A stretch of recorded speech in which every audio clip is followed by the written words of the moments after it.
weekend.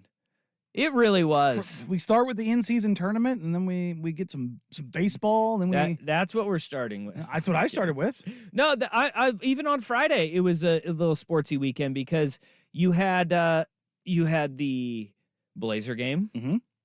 you had the Montana Furman FCS game, which for all of you degenerates out there that watch that game.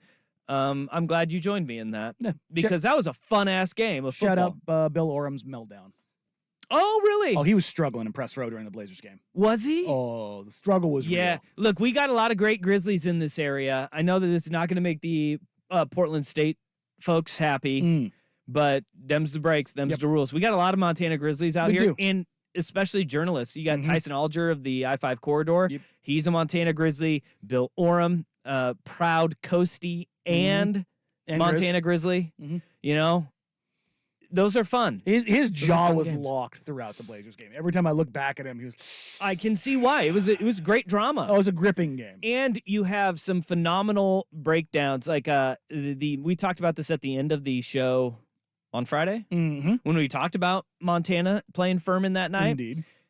The mascot matchups are awesome for the semifinals. You have the Great Danes of Albany playing the Jackrabbits of South Dakota State. You have the Bison of North Dakota State playing the Grizzlies of Montana. Nothing says rural like having Grizzlies and Bison play. And then you have Jackrabbits playing Great Danes. That's fantastic. That is such a weird, that is an elite mascot pool. Cool mascot name, the Great Dane. We don't use the Great Dane very often. No, we don't. It's a big-ass dog. It is. But it has like back problems. It doesn't live very long. Well, kind of like Albany. Wow. Well, I'm just saying it. That's fair. Just calling out. See, in the semifinals, who? Didn't Albany beat? Yeah, they beat Idaho. They beat the Vandals. I watched that on ESPN Plus on Saturday night. Still alive. Still alive. Yeah, that's welcome to the conversation. Well, we were talking the semifinals. Jackrabbits versus Great Danes. Well, I'm worried about the D2 finals. And we have those outdoors, too. You have South Dakota State plays outside in Brookings, South Dakota. That is psycho stuff. That should be against the rules to play in South Dakota in mid-December outside. What are we doing? Yet, I'm going to embrace it. That place is going to be frozen. And then Washington Grizzlies Stadium, one of my favorite stadiums of all time, going to host the other semifinal. So we started with that on Friday. And then Saturday, we did have in-season tournament. We had Army-Navy. You had Bill Belichick wearing a gold Navy helmet on the set of College Game Day. That was pretty cool. I mean, he was not the most charismatic person, but again, it's Bill Belichick. That was about as outgoing as you'll see him. That was pretty cool. He's like, it says on my hat, it says on the side, "Go Navy, beat Army" in Chinese. I'll take your word for it. I don't know what it says. Whatever you say. whatever you say, Bill. Nothing like American patriotic things in Mandarin. That's right. Nothing says America like Mandarin. Go Navy, beat Army in Chinese on the side of your football helmet.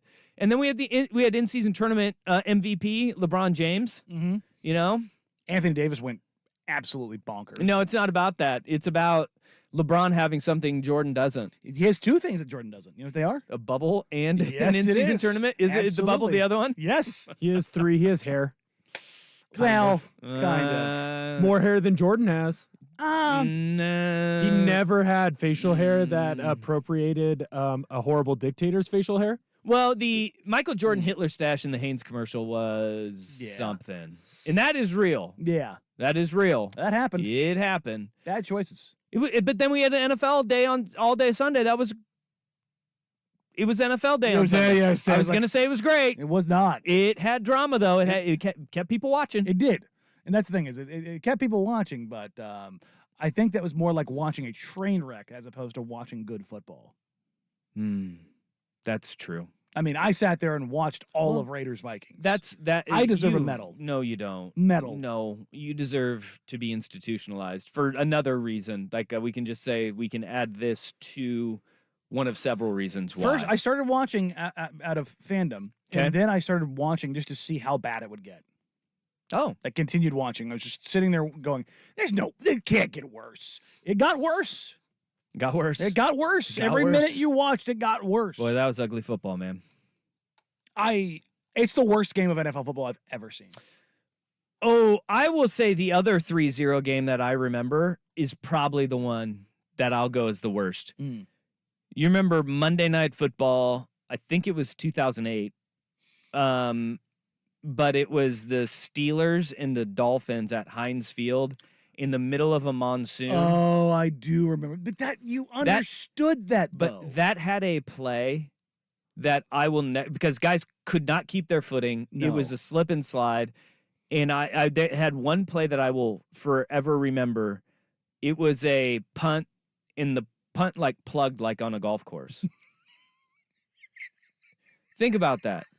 A football filled with air was kicked I just went. about 70 feet in the air, and it came down and did not move. And that was also 3-0. That was also a 3-0 game. But you understood that. Yeah, This you was in a did. dome. You did. Yeah. That was, by the way, we'll talk about that game coming up. We're going to talk about a lot of NFL games. Mhm. It's an NFL heavy show. That game, BT Dubs, lowest scoring game in an indoor stadium ever. Ever. 3-0. 3-0. How about that? Take that. And my 7-year, I guess he's still 6. My son, who is 6, was enthralled by that Oh game. yeah, no, it's Because his first train wreck. he could not wrap his head around, and I'm so proud of him, America, that he could not wrap his head around the fact that game could feasibly end in a 0-0 tie.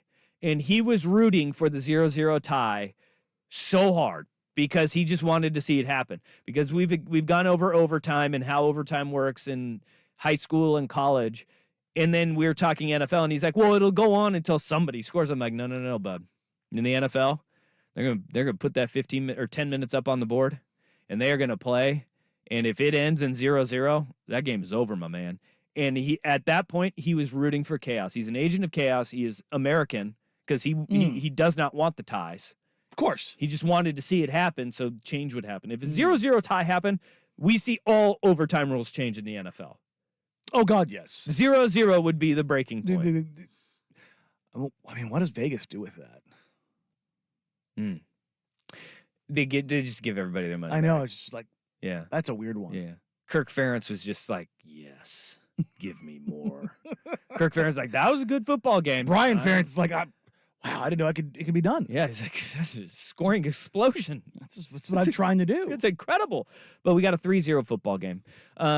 So we had, and then we get a Monday night doubleheader tonight, or not a doubleheader. We get a Monday night double dip There you go. tonight. You get 2 Monday night football games. But are they good? No, course but not. you get 2 Monday night football games. So it's week 14. It's We like got to going to the appreciate dollar it all. store. What's wrong with the dollar store? Yeah. Does anything good ever come out of the dollar store? Steak. I got No. I got a buddy who buys steak from the dollar store, and he claims that it is not bad, and it's not you, Will. It's not me. Although I would like to consider us friends. We are friends. Good. We are friends, but you are not that friend. So I know 2 people. Two people I consider friends enjoy steak from the dollar store. It's a trend. It's Called being poor. whoa! That's also a trend. You meat All the kids shaming. are doing it. You're over here meat shaming. Yeah, damn right I am. Gosh, Danny. Although- Not the first time. Meat shaming meringue over there. Although I did go grocery shopping. Was that yesterday? Day Yeah. before. Sometime this weekend. My God, is meat expensive right now? Not at So? the dollar store. Yeah, you're gonna continue to meat shame over here. Yeah, I'm going to. 'Cause I'm Huh? going to Great continue deals. grinding my teeth and spending money on nice meat. And they also have lots of candy too. It's like I don't know if this has ever been verified by anybody, but it's just like it's just widely accepted by everyone that the steak bites at the Acropolis are so good because the guy who owns the Acrop owns like a cattle ranch, and that's where they get their steak from. Like that has been said to me. 1,000 I have times. said it to other people. Yes. I don't know if that's true. Do we well, know that that is true? I or know that they're good. they're a not bad. restaurant? What? Is that a restaurant? The Acropolis? No, you should go there after work. Yeah, you should go Yeah, there I'm after going work. to the gym. No. You should go there after work. Hit up Where is it? Hit up Thunder Ranch. Where's go- that? Right across the street. You should go there. You Where should is go there after work. It's right off McLaughlin. You've never had steak bites at A-Crop? Yeah. I've never heard of. Well, I think I've heard of A-Crop, but no, I've never gone there. Yeah, dude. One of my buddies, like, he raves about the salad bar there, which is far too close to the main stage. There's a salad bar next to the main stage. I haven't been there in a while. Is There it used like to be. all you can eat? Is it a buffet style main stage? You just need to You go. just need to go. You just need to Yeah, go. but I'm not going going on to a tell. Monday at 3. You probably should. You get Yeah. the full experience, Yeah. bud. Am I gonna get licked? Is that what's gonna happen? Yeah. Am I gonna get the Sucanic treatment? Maybe. Mm. No, because that was You usually got to pay extra. that was at the Bachelor's Inn, R.I.P. in Coos Bay. That place burnt to the ground, and that Probably rightfully was rightfully so. an experience. Grandpa Gary just told me what it was. I'm glad Grandpa Gary's on top of it.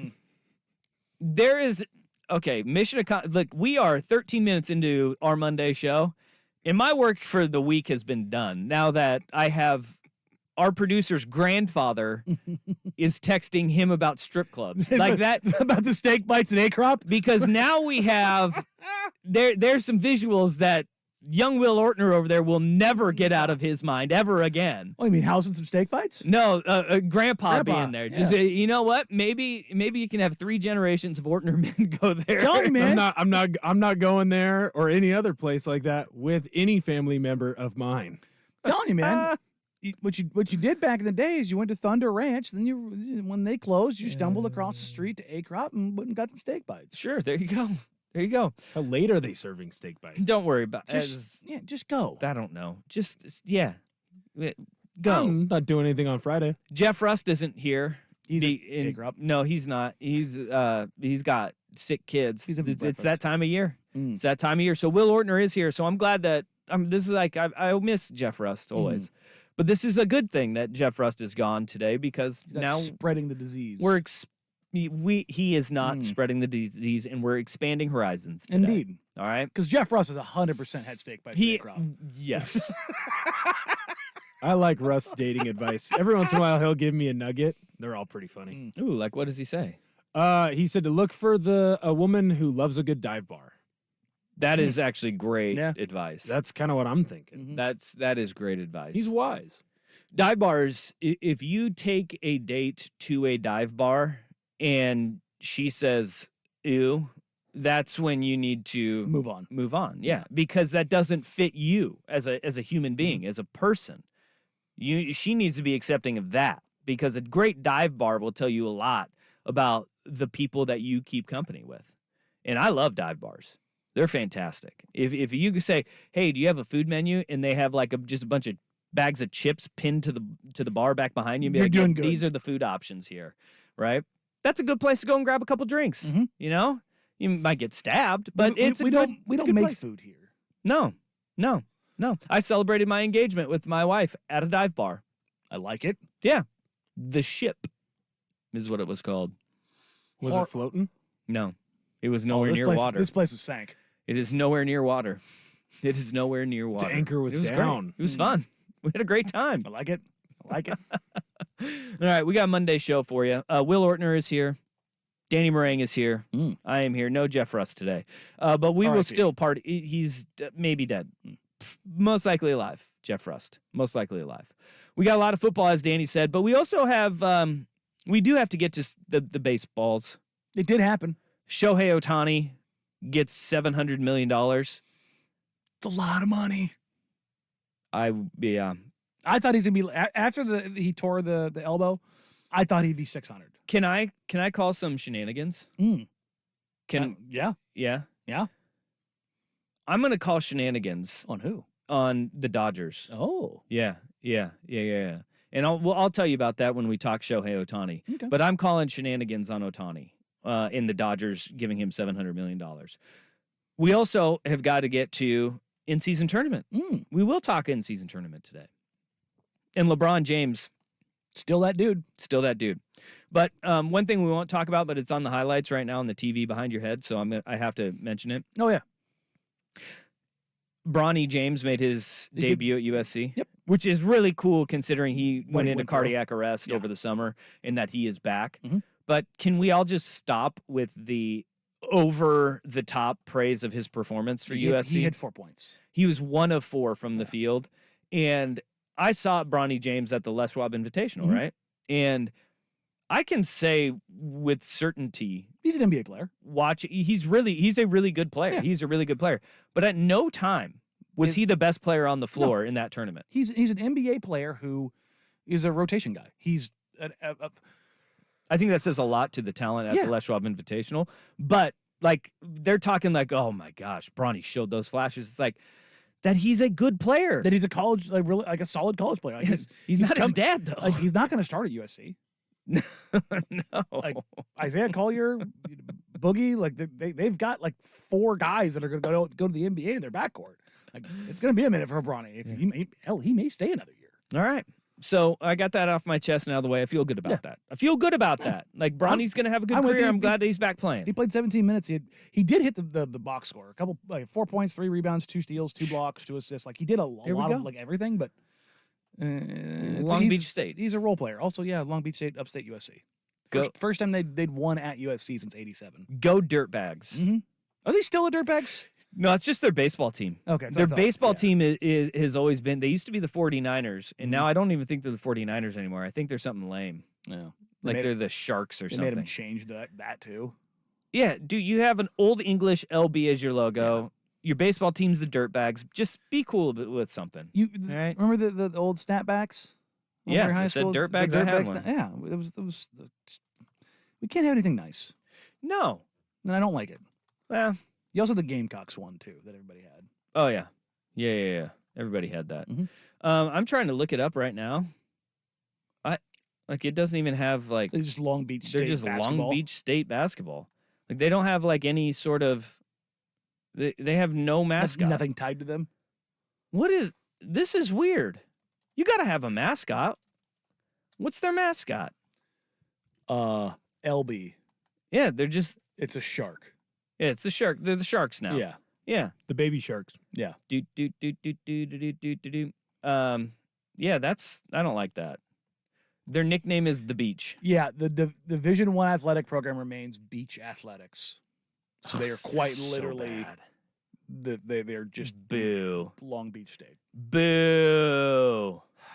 Boo. Imagine having great branding and then throwing it in the trash. Were 49ers, are they problematic? Is that why they got rid of 49ers? Probably. I mean, the San Francisco 49ers are. Gold panning, land stealing, something or other. Well, I think all of those things happen. Sure. Land stealing and the Yeah. gold panning happen. All right. Text line thinks they're called the Beach. They are. That's the nickname. yeah. The It's Beach. dumb. No, I'm out. I'm out on that. All right, that's enough Long Beach State talk. Let's get to some football, shall we? We had trouble in paradise for one NFL team, and this is not a good look, but it may explain a little bit more. Danny and Dusty on the Fan.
Kelsey, who flings it back over to Tony. My goodness, this is going for a touchdown. This is not a design play. Kelsey's always looks around as if he's a quarterback, and he does this, and I can't believe it. I think it's coming back. Number 19, offense, lined up in the neutral zone. Wow. 5-yard penalty. Second down. At a Cleveland Heights High School in Ohio, an old quarterback threw a perfect spiral for what looked like an improbable touchdown. It just can't happen. These receivers can't get out of the way of hurting the team too many times at the end of the game.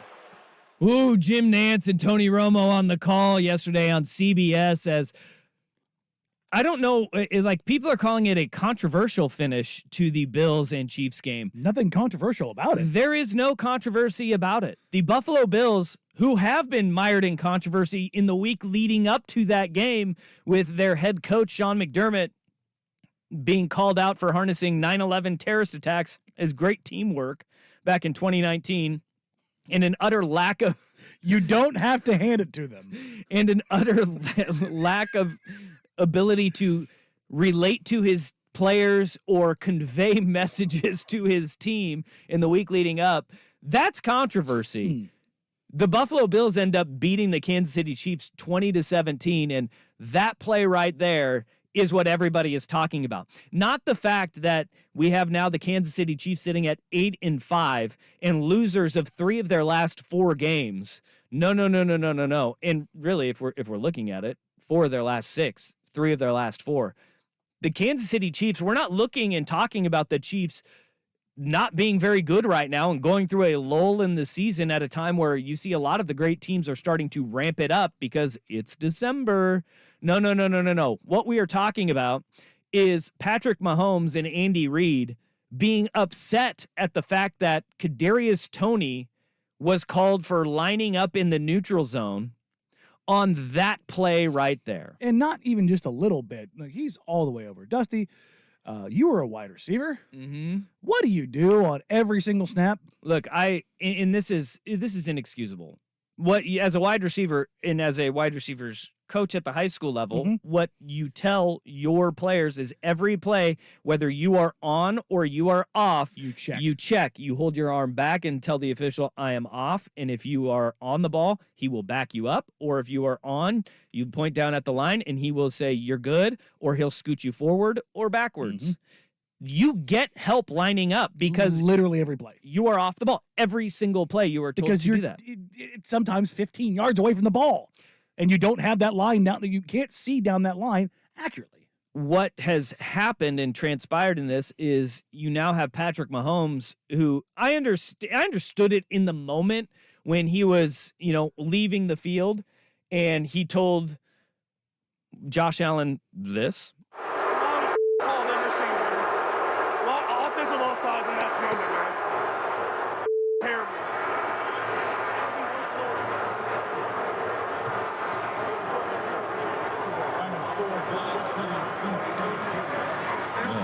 That's really loud at the end there. But he's just saying worst effing call ever to Josh Allen. I understand it in that moment. Like, you say that, you're on the field, I get it. You're upset.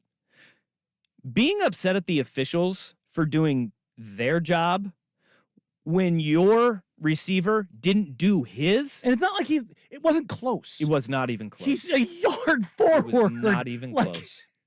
You want to be mad at somebody? Be mad at Tony. And look, everybody's like, well, you don't call that. You Yeah, you actually do. This has been a point of emphasis all season long. When it's egregious, you throw the flag. They have been calling it this year more than they have ever before. Okay, that is a statement of fact. I think they said on Sunday Night Football they've called it 11 times this year. They called it twice last year and 1 time the year before that. Okay, they have been calling it more this year. And you don't throw that flag in anticipation of the Chiefs doing a dope play. And That's right. Like, look, they threw the flag at the snap because it's a snap infraction because he's offsides at the snap. Just because it turned into something cool later It's crazy. doesn't negate the fact of what Tony did. But there's also there is nuance to being the receiver and being in that position of how you are that far forward is beyond me. Yeah. But there's another factor in this in that when you are lining up, quote, on the ball, okay, you are within a yard of the ball, right? Because it goes to, in Will Ortner, you are an offensive lineman. Offensive lineman, it is your helmet for the guard needs to break the hip of the center. Tackle too. The center or the guard and tackle have that same relationship as well, right? So the center is on the ball. You are supposed to be in line with the tackle and guard, which is you're about a yard off of the ball. Yeah. He was over the ball. He was past the ball where the ball was. Like It was egregious. You made it so egregious that he had to throw the flag. so he wasn't like close to being on the ball. On the ball is actually a yard behind where the ball is. And the thing is we again, It's to reiterate this point, lunacy. to drive it home, Tony does not look or check with the ref. No. Not once. Now, Josh Cohen, who he does a lot of breakdowns on Twitter and stuff, he works for CBS. He said that he was in the truck working the game for CBS, and he said that he saw Kadarius Toney check with the official. He tweeted that out in real time. Since then, the All 22 has come out in the aerial view, and even the All 22 it cuts a little bit sooner. But you can see that the receiver on the top side of the field, he goes up and he checks with the receiver. Kadarius Toney plays with his mouthpiece and then looks in towards the line of scrimmage. He never checks outside. Now, he may have checked really early, and what a lot of receivers will do is they'll go out and they'll check, and they don't listen to the advice of the line judge. And that's the thing is that even if you check, you have to follow the advice of the line judge who will sit there and tell you, back up, and he'll give you, there are hand signals that they tell you where he'll just sit there and he'll nudge you back a little bit and you know, okay, I need to back up a little bit if I'm going to be on, and then he'll give you the hand down, which means you're on the ball.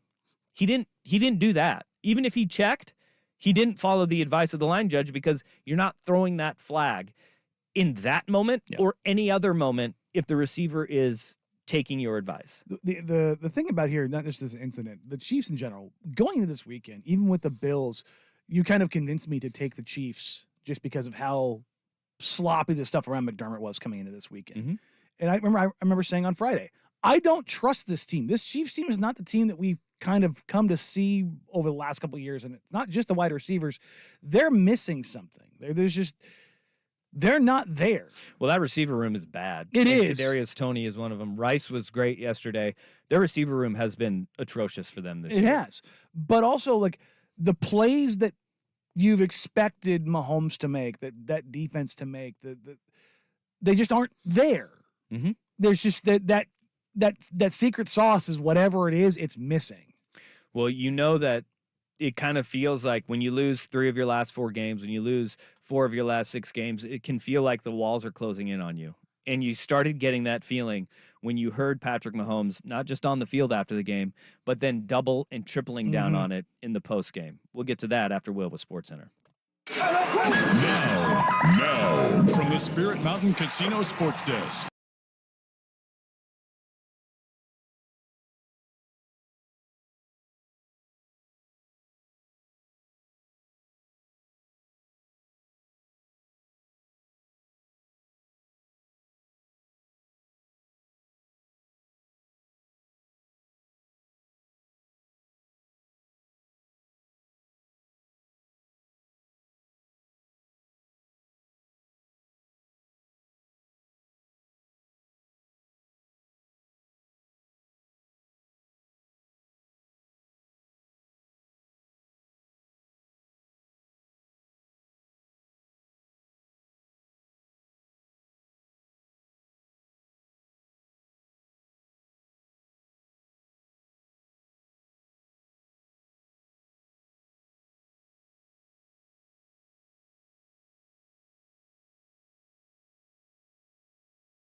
Bills find a way to win in a game where Allen throws for 233, 1 touchdown and 1 interception.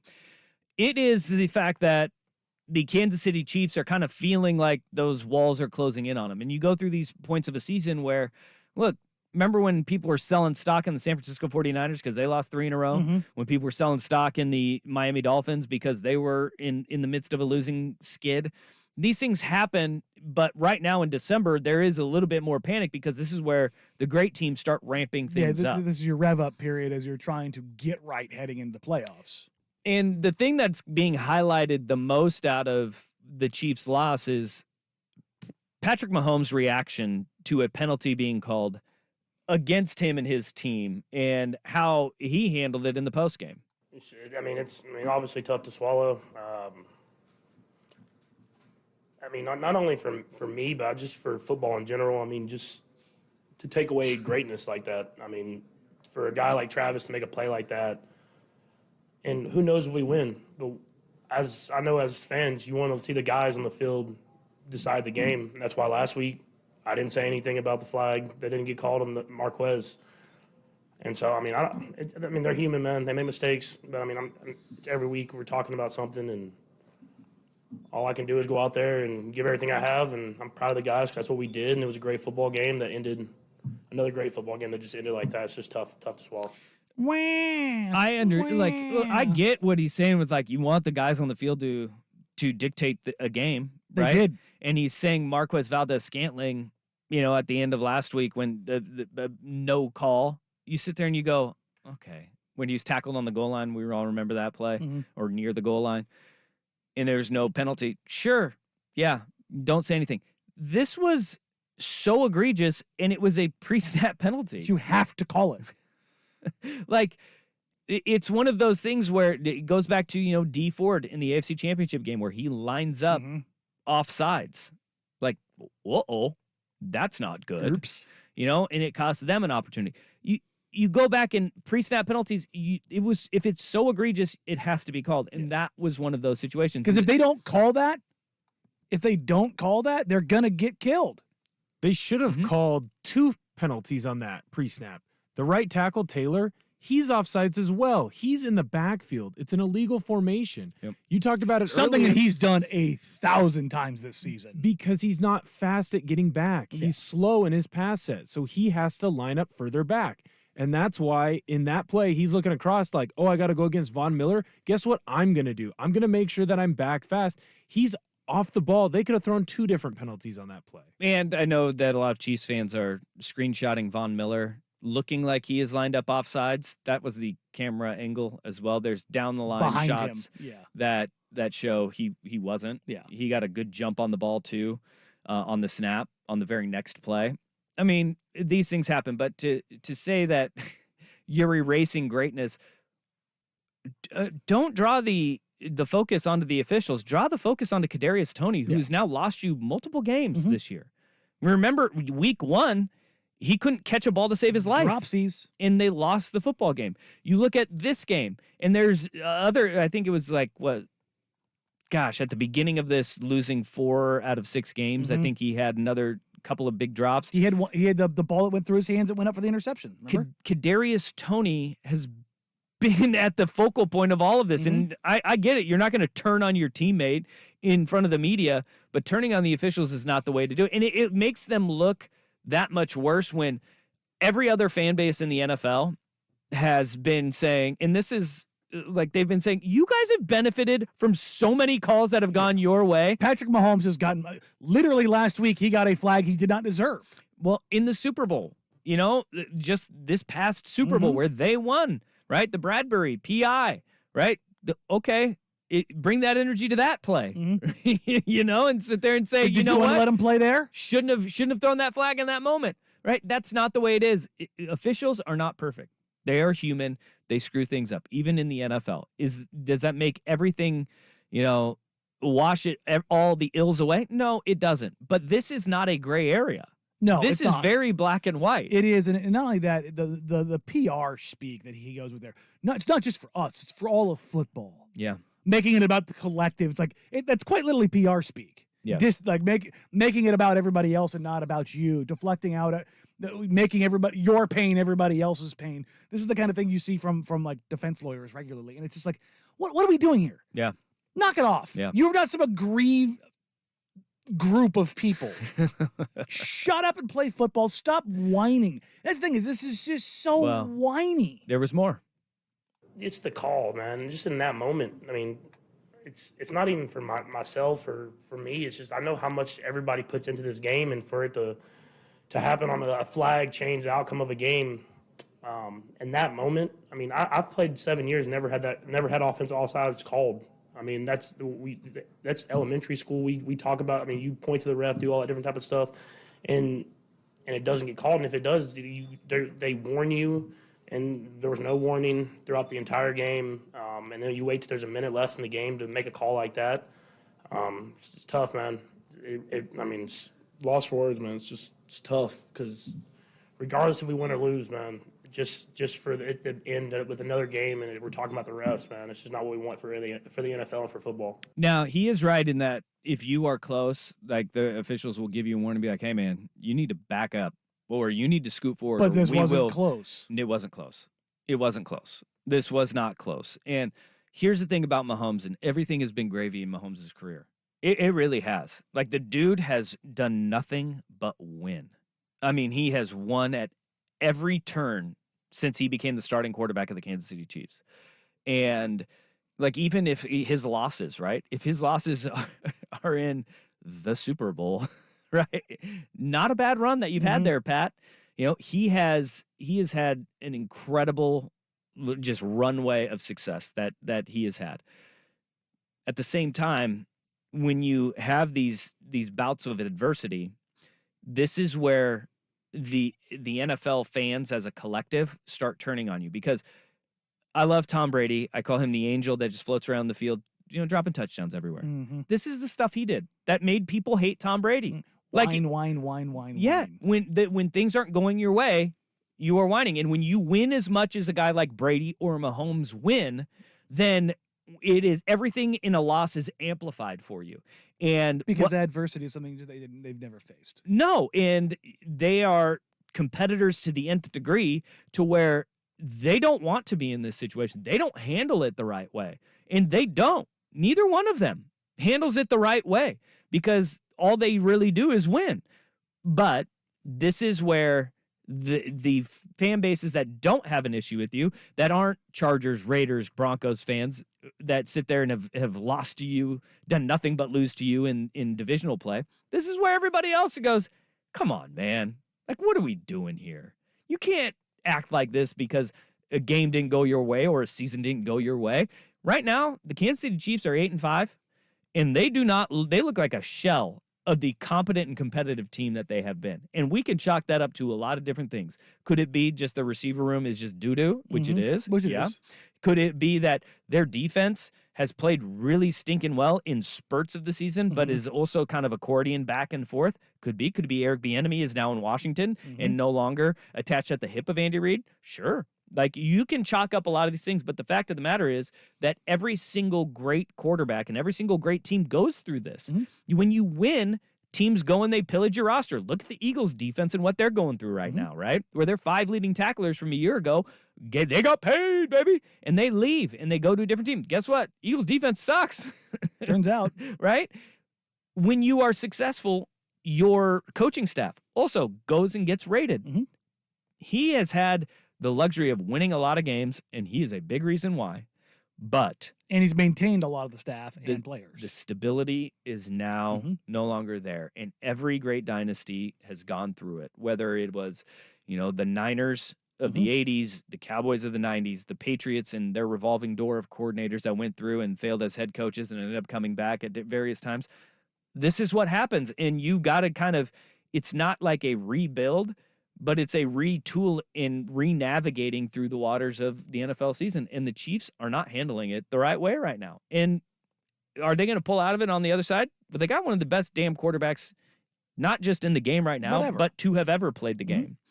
And what they need to do is just kind of refocus and bring it home, because they got some soul searching to do. And right now, all they're doing is pointing fingers in the opposite direction.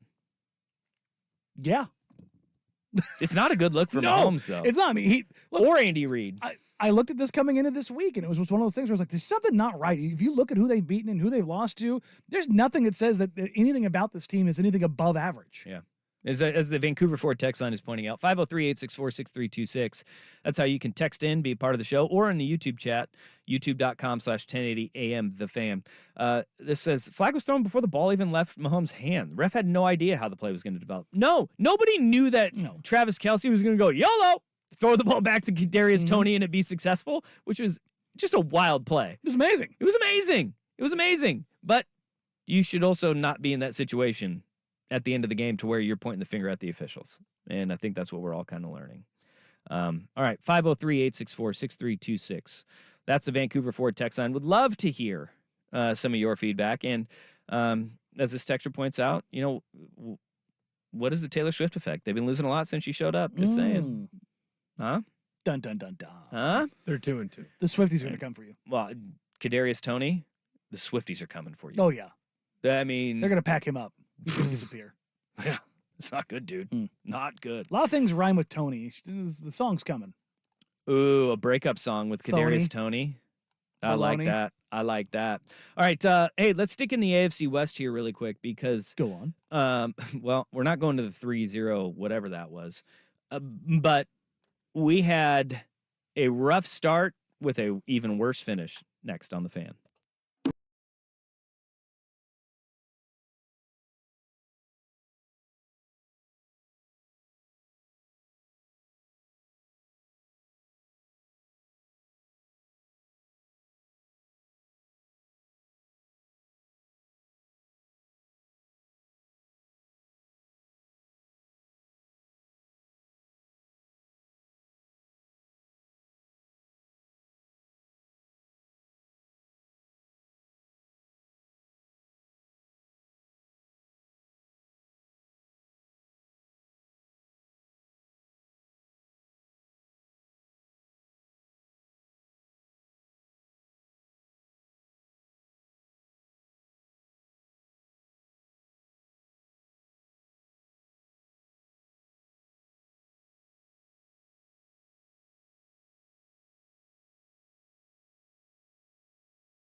nightmare finish for Justin Herbert and the Los Angeles Chargers. I mean, is it really a nightmare finish if you know you suck? Yeah, I think what we saw out of the Chargers is exactly what we thought we would see from the Buffalo Bills. They 100% quit and have quit on Brandon Staley. There were times where they were like doing a tight shot on Staley, and like something would go wrong, and he would just like be murmuring to himself, like, "What is that? Like, what happened there?" This is the tweet from the end of the game from Rich Eisen from NFL Network. In my 20 years at NFL Network, I've never seen more fourth down decisions, play calling, and execution backfire more for a team than the Brandon Staley Chargers. They were 1 for 6 on fourth down. Easton Stick was the quarterback for That's not a real person. a half plus. Not a real person. Yeah, it doesn't sound like it. I had an Easton Sure hockey is. stick. Oh, really? Yeah. So you had an Easton Stick yourself? I've had lots of Easton sticks. Former North Dakota State Bison quarterback. But Justin Herbert, and this is the problem with what the Chargers are right now. Herbert didn't look good at the beginning of that game. He was atrocious. I mean, it was before he even got hurt, and it looks like his season might be done because now it looks like an index finger injury on his throwing hand. Oh, no way. You can't put that giant club on his throwing hand? Yeah, no. And he's already got the busted middle finger on his non-throwing hand. Which, again, if you've not seen it, looks like a club on his finger. But what is, like, they have got so many issues with that team. It's unfathomable with all the talent that they have, just how bad they are. Mm-hmm. But Herbert didn't look right at the very beginning of the game, but then as you saw him get teed off on and then Easton Stick come in and get teed off on, they allowed 6 sacks in the game. And it wasn't like it was only the quarterback that was holding on to the ball for too long. I mean, it was atrocious offensive line play by the LA Chargers. And the Denver Broncos are just sitting there. They're just plugging right along, and they win 24-7, and nobody's still going to buy in on Denver, and rightfully so, because of the fact that right now you're looking at a 7-6 team, which they have, I mean, they won 6 of their last 7 games, looking really dang good right now. But when you win 6 of your last 7 in the NFL, applaud them. Give them the old attaboy, right? I refuse. Well, I mean, but their wins are against the Chiefs, the Bills, the Vikings, Browns, and now the Chargers, right? They're playing pretty good football as a team. And you can you're giving that, it's about winning. And they are. And Russell Wilson is not lighting up any stat sheet because he's not an elite quarterback anymore. No. But once you get over the fact that Russell Wilson is an elite, what he's doing is he is navigating a game now for Sean Payton.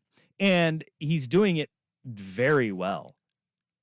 He's completing 7 passes over the line of scrimmage in a game. Take what they give you. They won 24-7, The Danny. Chargers give you everything. But and again, I just said, rightfully so, not buying into them as a playoff contender. Ugh.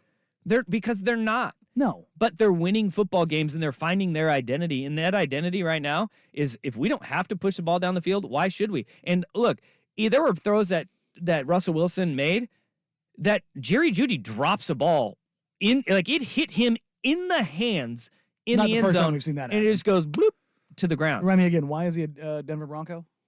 Jerry Jeudy Yeah. Was he always with the Broncos?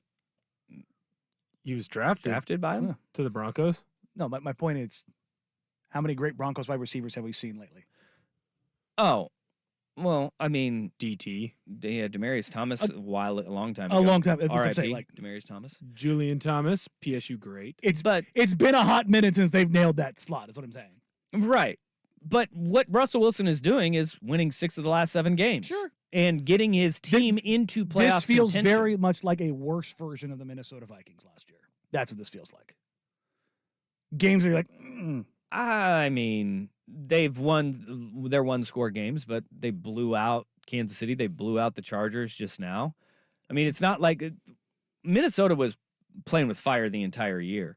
One thing that Denver's defense is doing is they're actually showing they were atrocious at the beginning of the year. first 5 games, I think they were one Now- of the worst defenses in the league. Now they're above average. And they're playing really good. They are playing. I mean,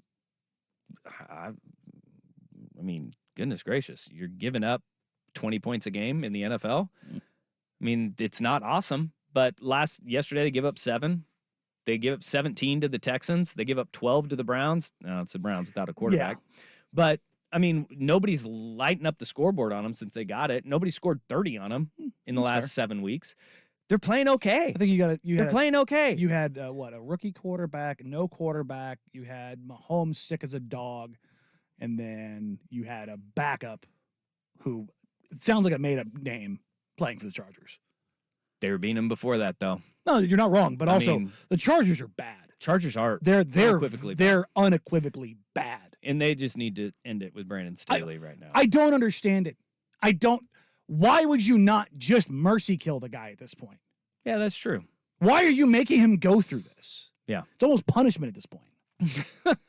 Seriously. Here's the big problem, though, with Denver. Even though they've won 6 of their last 7, I'm not going to – is anybody going to pick them to win a playoff game if they make the playoffs? God, no. There's not a matchup in there that anybody's picking them for. No, but you got to give credit where credit is due in that they pulled out of a tailspin that I didn't think they could pull out of. And they've done it over the last 2 months, and it's been pretty good. I mean, they've been playing pretty good football over the last 2 months. There's a pretty good chance they don't make the playoffs. Yeah, but at the same time. So they went from some being awful to sucking less. Yeah, but how many teams can we say that? They get the Lions, Patriots, Chargers, and Raiders. I mean, you look at that, they're probably a 10-win team. Yeah, Lions, you did me dirty again this weekend. Can't trust them. Nope. Can't trust them. Let's talk about the Lions. They made Justin Fields look good. That stuff. And I got bone to pick with one Doug Peterson of the Jacksonville Jaguars. That coming in hour You and number Jeff 2 Rust. as well. Danny and Dusty on the Fan.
Lions, after getting walloped by the Bears 28-13, Justin Fields looked more than competent at quarterback, which is something to be said.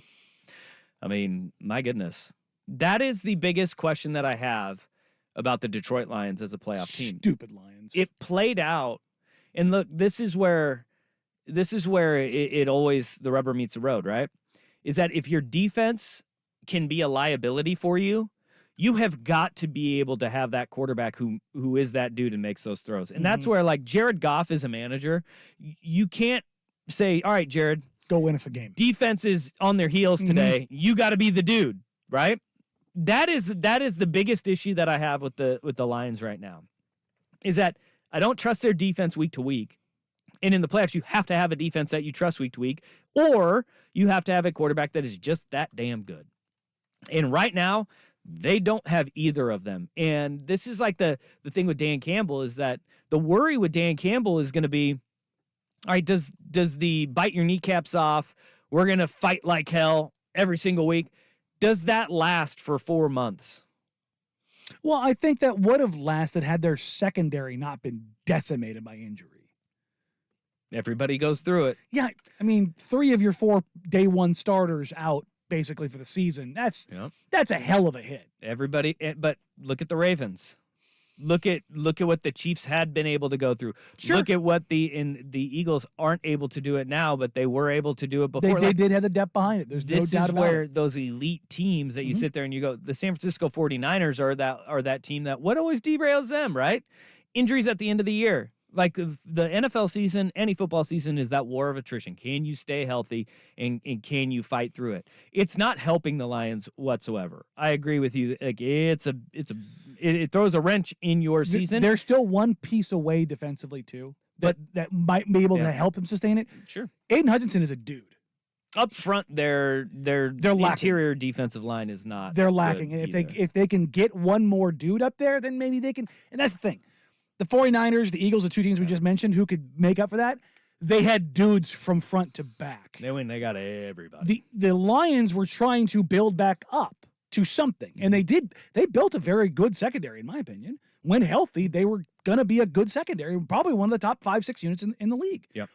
That was going to cover up for the fact that their pass rush was not great outside of Aiden Hutchinson. Their linebacker play, Iowa rookie Jack Campbell, has been an absolute monster for them.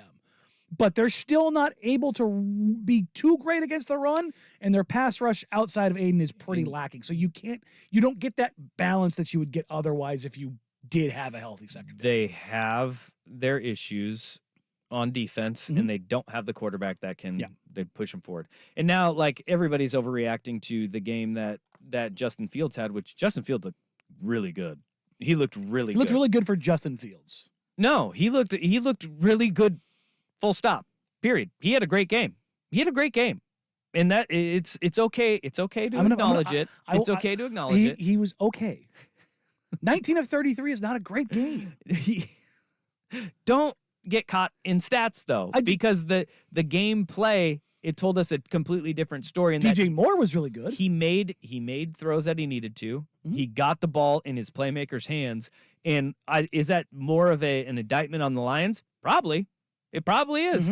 But he played well enough. And we've seen this before out of Justin Fields, to where it's like he's not all of a sudden some transcendent talent that is going to change the NFL. Now that's how people are talking about, like, oh, somebody's going to get really lucky because the they're going to give a 4th round pick for him. It's like, what are we doing here? We know. If everybody knows he's going to be this transcendent talent, you're not getting him for a 4th round pick. Yeah. But you're getting him for a 4th round pick because he is who he is. And having a good game does not equate to, oh, he's a completely different quarterback. No. We know exactly what Justin Fields is right now, which is he's capable of having a great game. Look, Zach Wilson had a great game.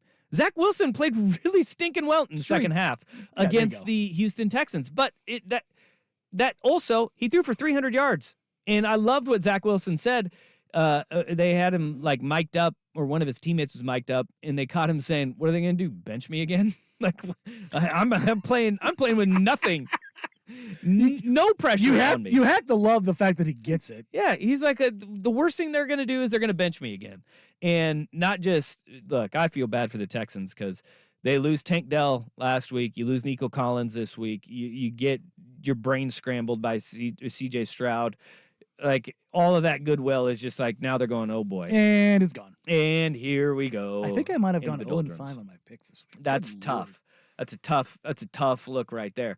But we shouldn't change our opinions on quarterbacks because of one-off. Just like, in the same thing as like Russell Wilson had a good game.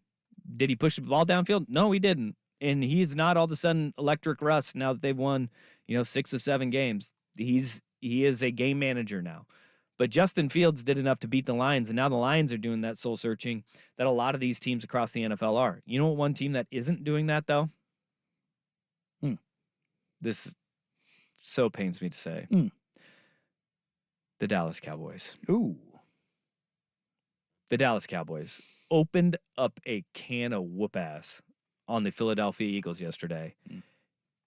And it's going to hurt a lot of people's souls to have to admit what we're going to talk about next. Danny Dusty on the Fan.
through some demons in Philly right now. I mean, they are working through some real demons offensively. They've gotten the crap kicked out of them.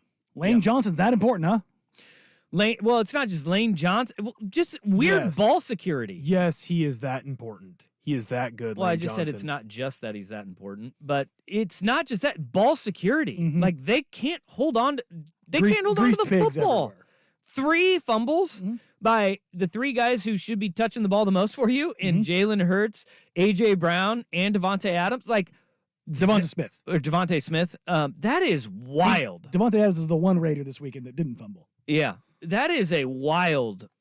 Just I don't know if you could be more frustrated if you're Nick Sirianni watching that game and the fact that the only good thing that your team did was Jalen Carter had a touchdown return. on a Scooping a fumble. score, and he looked like the most nimble big man we've seen since Larry Allen. He looked impressive. Like the bend was incredible for a man that big. But then you take into account that, like, look at the way that game played out to where Philly's kicking nothing but field goals. You have this scoop and score as your first touchdown of the game. And at that point, like, it's 24-13. You're like, okay, well, hey, if they stop coughing the ball up, maybe, just maybe, they don't shoot themselves in the foot and they could end up winning this football game. Nope, wrong. You're after the scoop and score, they went turnover on downs, fumble, end of game. Game over. Meanwhile, Brandon Aubrey, the kicker for the Cowboys, he's like the best weapon in the NFL right now. Dude hit a 60-yarder and a 59-yarder. But not to mention the Cowboys What? also had drives of 9 plays, 11 plays, and 9 plays. Yeah. Their final 3 drives, chewing up 552, 545, and 530. Look. Otherwise known as 3 basically 30-play drives.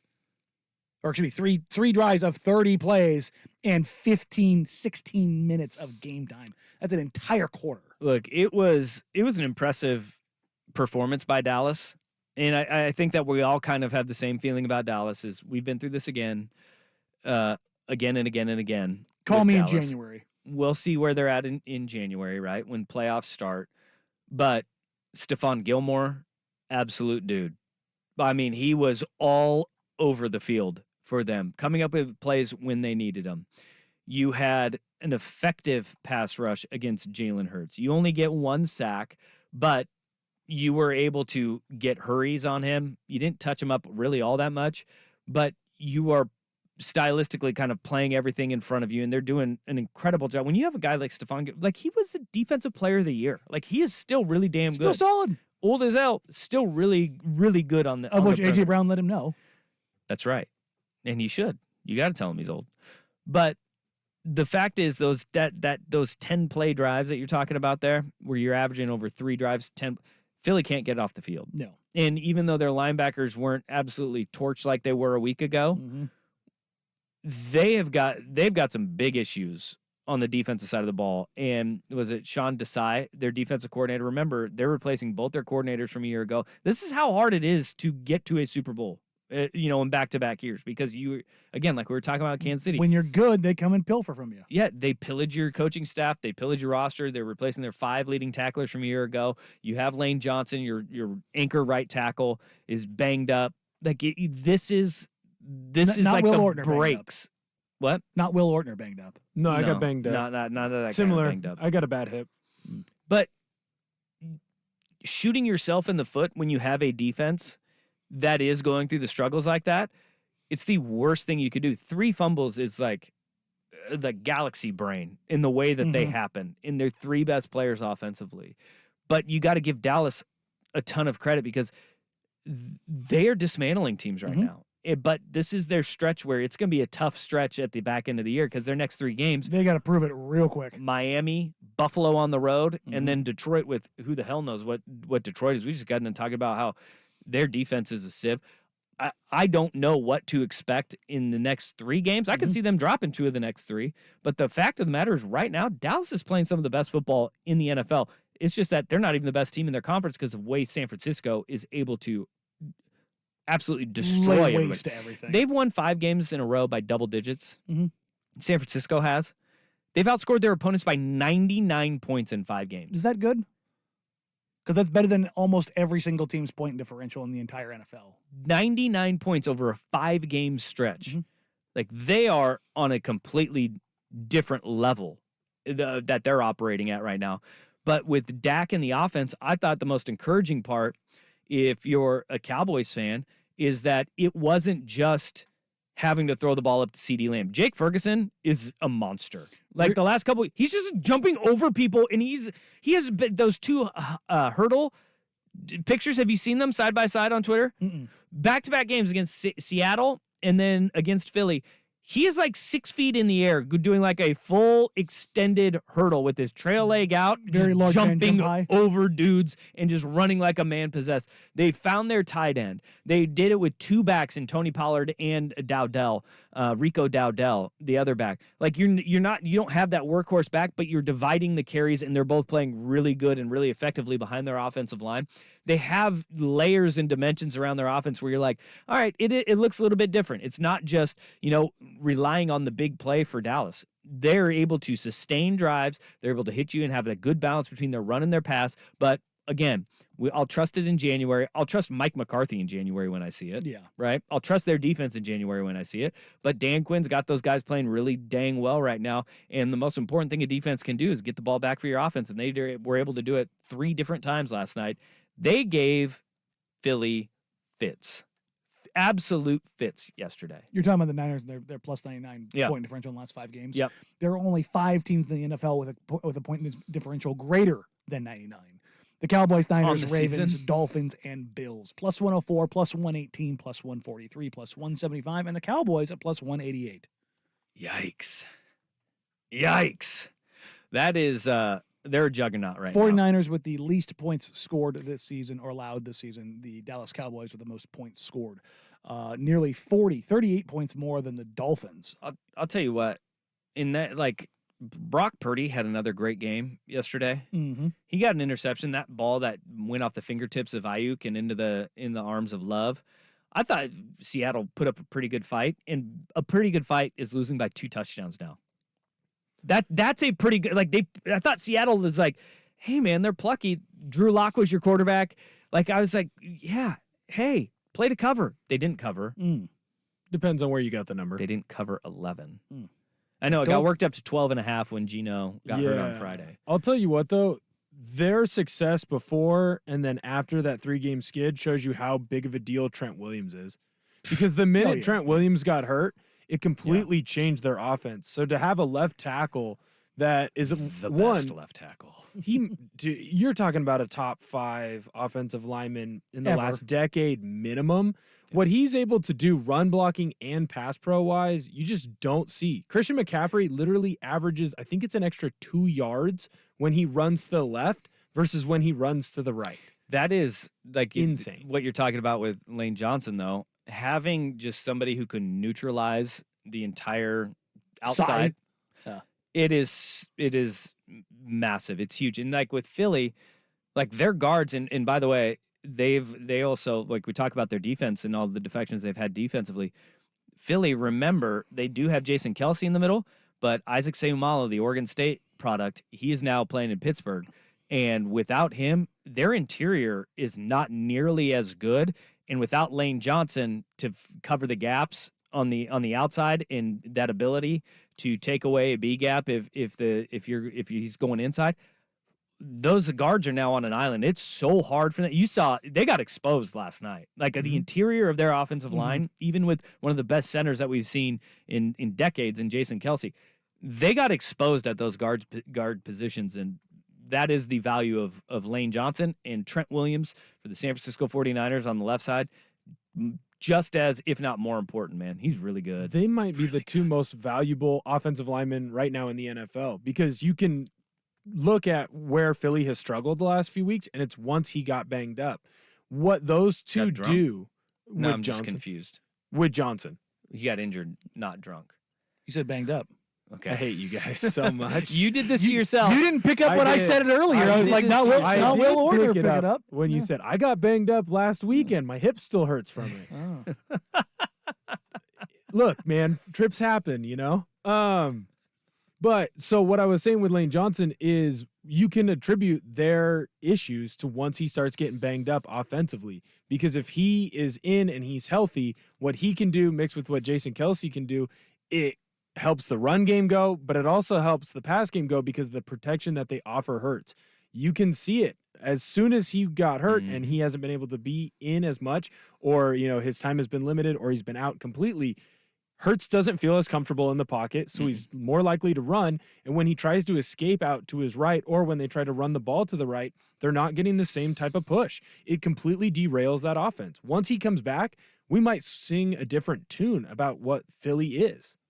Not defensively, though. That's the tough part. They're still getting their butt kicked. No, defensively, if they don't sack the quarterback, you're getting a lot of points. Quick little anecdote. How many 40-point games do you think the Cowboys offense has put up this year? I can think of one. The answer is 6. 6 40-point game. It's a pretty good offense. 40-0 against the Giants. That's the one I thought of 40 right out the gate. Seattle, Patriots. Rams 43-20, Giants 49-17, Commanders 45-10, Seahawks 41-35. Yeah. Well, Oh, sorry, it's 5. I'm sorry. They got blasted. by the Niners It was- 42-10. That was 40. Yeah. I was like, that one 40 for them. Yeah. That was So 40 for 5, the bad excuse guy. me, 5. San Francisco's the best damn team in the NFL. They are. But when I was surprised when I saw that the Cowboys had that many 40-point games. Yep, they fill it up. Now, granted, the Giants twice, and the Commanders that buoys that up still a little bit. What but they're doing is with balance, though, man. Scoring 40 in the NFL is It's still tough. hard. It is so even against really bad teams, which the Giants are. Yes, they are. They're really bad. Speaking of really bad teams, how about a really bad legal team? We'll get to that on the worst day on the web. But first, here's Will Horton with Sports Center Update.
trial stuff as it pertains to John Morant punching a kid Oh, hell.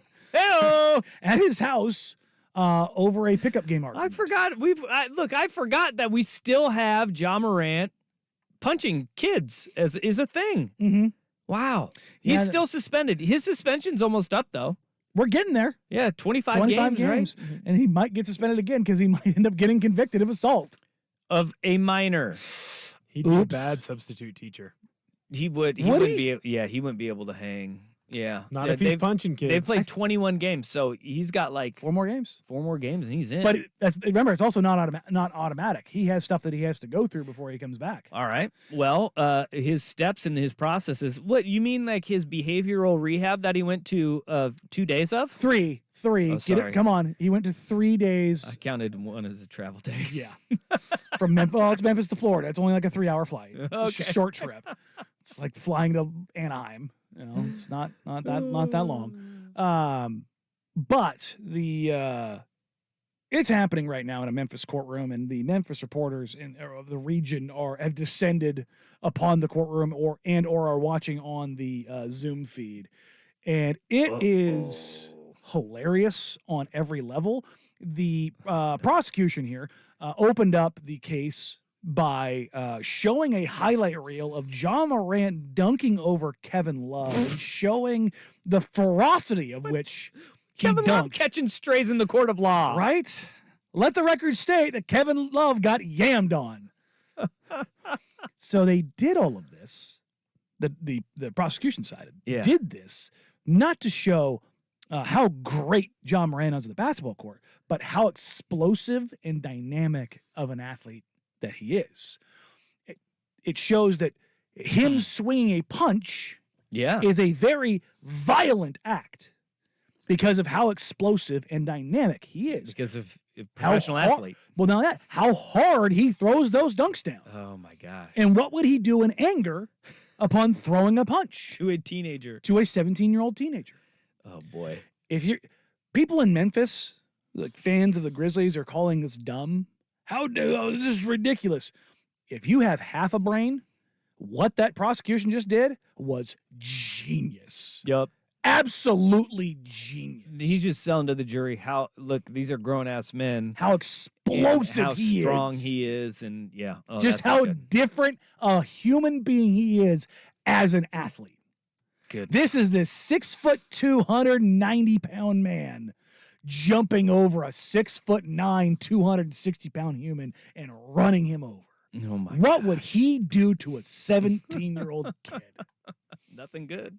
So that's how this whole thing started. And again, this is pre-trial. This is not the trial. This is the defense for John Morant is trying to use the infamous stand your ground law, Oh, okay. which obviously Zimmerman, Trayvon Because Martin, Florida. This happened on his property. Yes. He's going to claim that the kid was violent and he feared for himself And in this moment, John Morant- surrounded by all of his friends who have weapons on them. Yes. He was Oops. very fearful of this 17-year-old kid. Yes. Okay. John Morant eventually did take the stand after lunch. Mhm. This was just a little bit ago. Jeff Calkins, writer for the Daily Memphian, has this quote from Ja. I thought he was about to hit me, so I swung first. Oh, that's not going to land well. Ba-dum, bum, ba-dum. Get him before they get you. So they're saying that he felt threatened, so he just cold cocked the 17-year-old and was like, "Yeah, While well, surrounded by 9 other people. I thought he was gonna punch me first, so I just ended it." And depends on who they get on that jury, but it might work for him. But to the point of Adam Silver in the NBA, Mhm. like this may help John Morant in the court of law.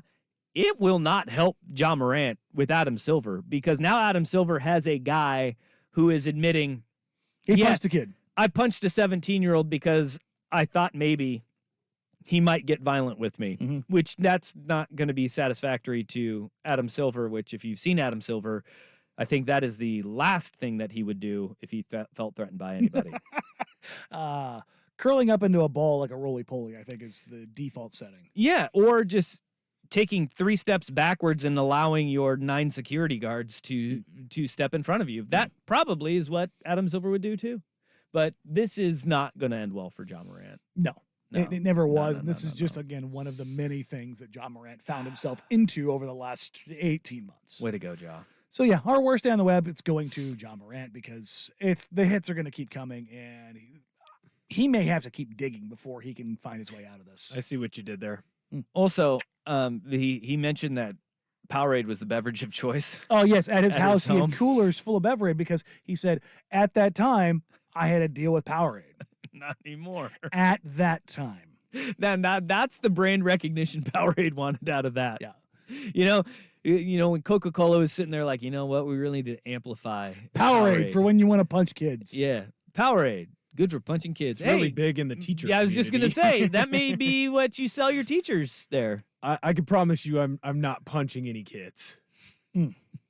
Powerade. This is like kind of idiocracy. Like Powerade. What you do when you want to punch kids? Now a That's what plants dodgeball. crave. See, that's where John messed up. You just have to switch it instead of basketball to a dodgeball day. There we go. Then you can legally get them. There we go. There we go. Just drilling kids in the dome. I will be teaching PE tomorrow. This is gonna be like great when Ja's rehab tour includes like a youth camp. It's just Oh, like- yeah. it's like, I promise I won't punch It's kids. going to have to stay 500 yards away from freaking high schools. Kidding me?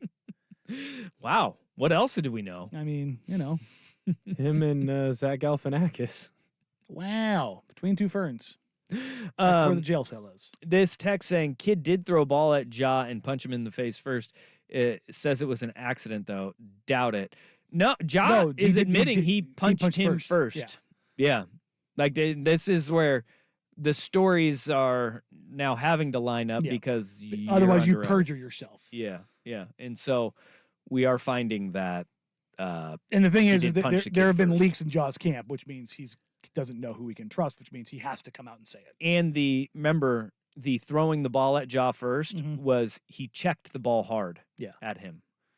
Of- Remember that of- that okay, was admitted that it- he checked the ball at the top of the key. Yes. And Ja said he checked it too hard. Also, So I punched him. they had to they brought Jaw That's fair. down on the floor, the defense did, and showed him what checking the ball looked like to the jury.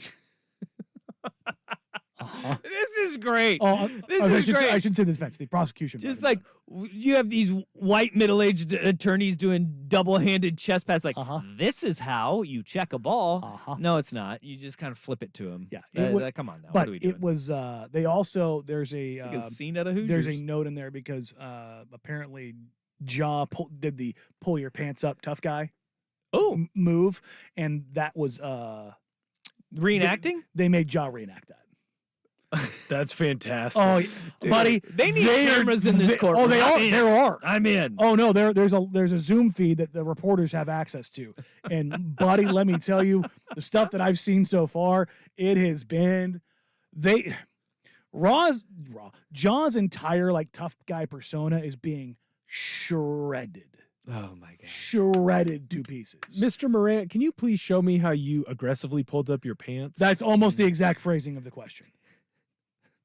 Be a lawyer. Well, I grabbed my pants and I hiked him up. I would love it if he went like up like Just to the urkled it. nipples. He's just going nipples. Like I pulled him up, man. I was ready. I wanted to show him just how willing I was to go. I got to pull him up and split them both. Now, why did you feel the need to pull up your pants? Yeah. Well, I saw he wasn't wearing any, so that was really where I decided I was pulling mine up. In case my punching didn't work, I needed to kick him. Yeah, this is why you have so many of the kids these days are wearing the tight shorts when they play basketball. Short shorts are back in basketball. I wear tight shorts all the time. You know who never needed to pull his pants up for a fight on a basketball court? John Stockton. Because he wasn't getting into fights on basketball court? I assume John Stockton got into a couple Where? scraps. I don't know. I saw him play for decades, and that guy Oh, deserved God, somebody to get punched a time somebody, or two. No, somebody. And I loved God, John Stockton. One of the podcasters that Well, no, I didn't. That was a lie. I one of the podcasters admired played his abilities. Stockton early in their towards the end of his career, earlier in their career. It was either Steven Jackson or Matt Barnes, one of those guys, and they were talking about it, and they said the first time he played him, Stockton was going to get to that elbow one way or the other, And in doing so, he would punch you, scrape you, claw you, elbow you, beat the crap out of you. There was nothing you were going to do that was going to stop him One of the dirtiest players. from getting to that elbow. And if you wanted to try, he'd be more than glad to meet you outside after the game. I love John I Stockton was like, for that. that is a bad dude. All right, touche. I stand corrected. Oh, Yeah. no, Stockton was not to be tried. Yeah, you should really read up on your scrappy white point guards, okay? You don't live in the NBA Yeah, as the I'll- all-time assist leader without being a tough dude. I'll get up on that John Stockton and you go. Jason Williams and Steve Well- Blake. well, no. Biography. Whoa, Sti- don't get them all confused. You know, Jason Don't. Williams was just a dude who everybody loved. Steve Blake would kick the crap out of you. Actually, there's Steve Blake is video scary of There's it. guy. video of Steve Blake getting in fights. Ooh, I didn't know Steve Blake was a scary guy. No, you Oh, should go buddy. ahead and just Google or YouTube Steve Blake fight Maryland. Maryland, and Yeah. you'll see the game, the practice fight where he went to blows with anybody that Anyone, was around, everyone. and it's phenomenal. Why was he so angry? Because that's what he was. That's how he made the NBA. Hmm. Yeah, Fair enough. Yeah. Violently insane. I but take it back. Incredibly nice guy. I will now be scared of all white point guards. That's actually a safe assumption, with the exception of those born and raised in West Lynn. how old were you in 2003? 6. Okay, Okay, that makes Right, sense. 97. Yeah, 6. yeah, that's That would have John been Stockton's, my kindergarten year. That's his last year he played in the Yeah. NBA. Okay. Yeah, okay. That makes sense. It's all tracking now. Yeah. You're very young. Yeah, no. You just need to read up on your scrappy white point guards. I'll get right on that. Thank you. Please do it. The last generations. This generation's Yeah. I mean, you They're can't be different. doing this with like Sergio Rodriguez. No. You TJ can't. McConnell, Who? Peyton No. Pritchard. Yeah, It's no, not those No. guys. Go back It's to got to the be scrappy last generation. Yeah. I'm not too worried about Peyton. No. He'd kill me in a basketball court. but Sure. It's very fast. I think I'll be fast fine. PP. Yeah. All right. There you go. Whoa. Hey, Whoa.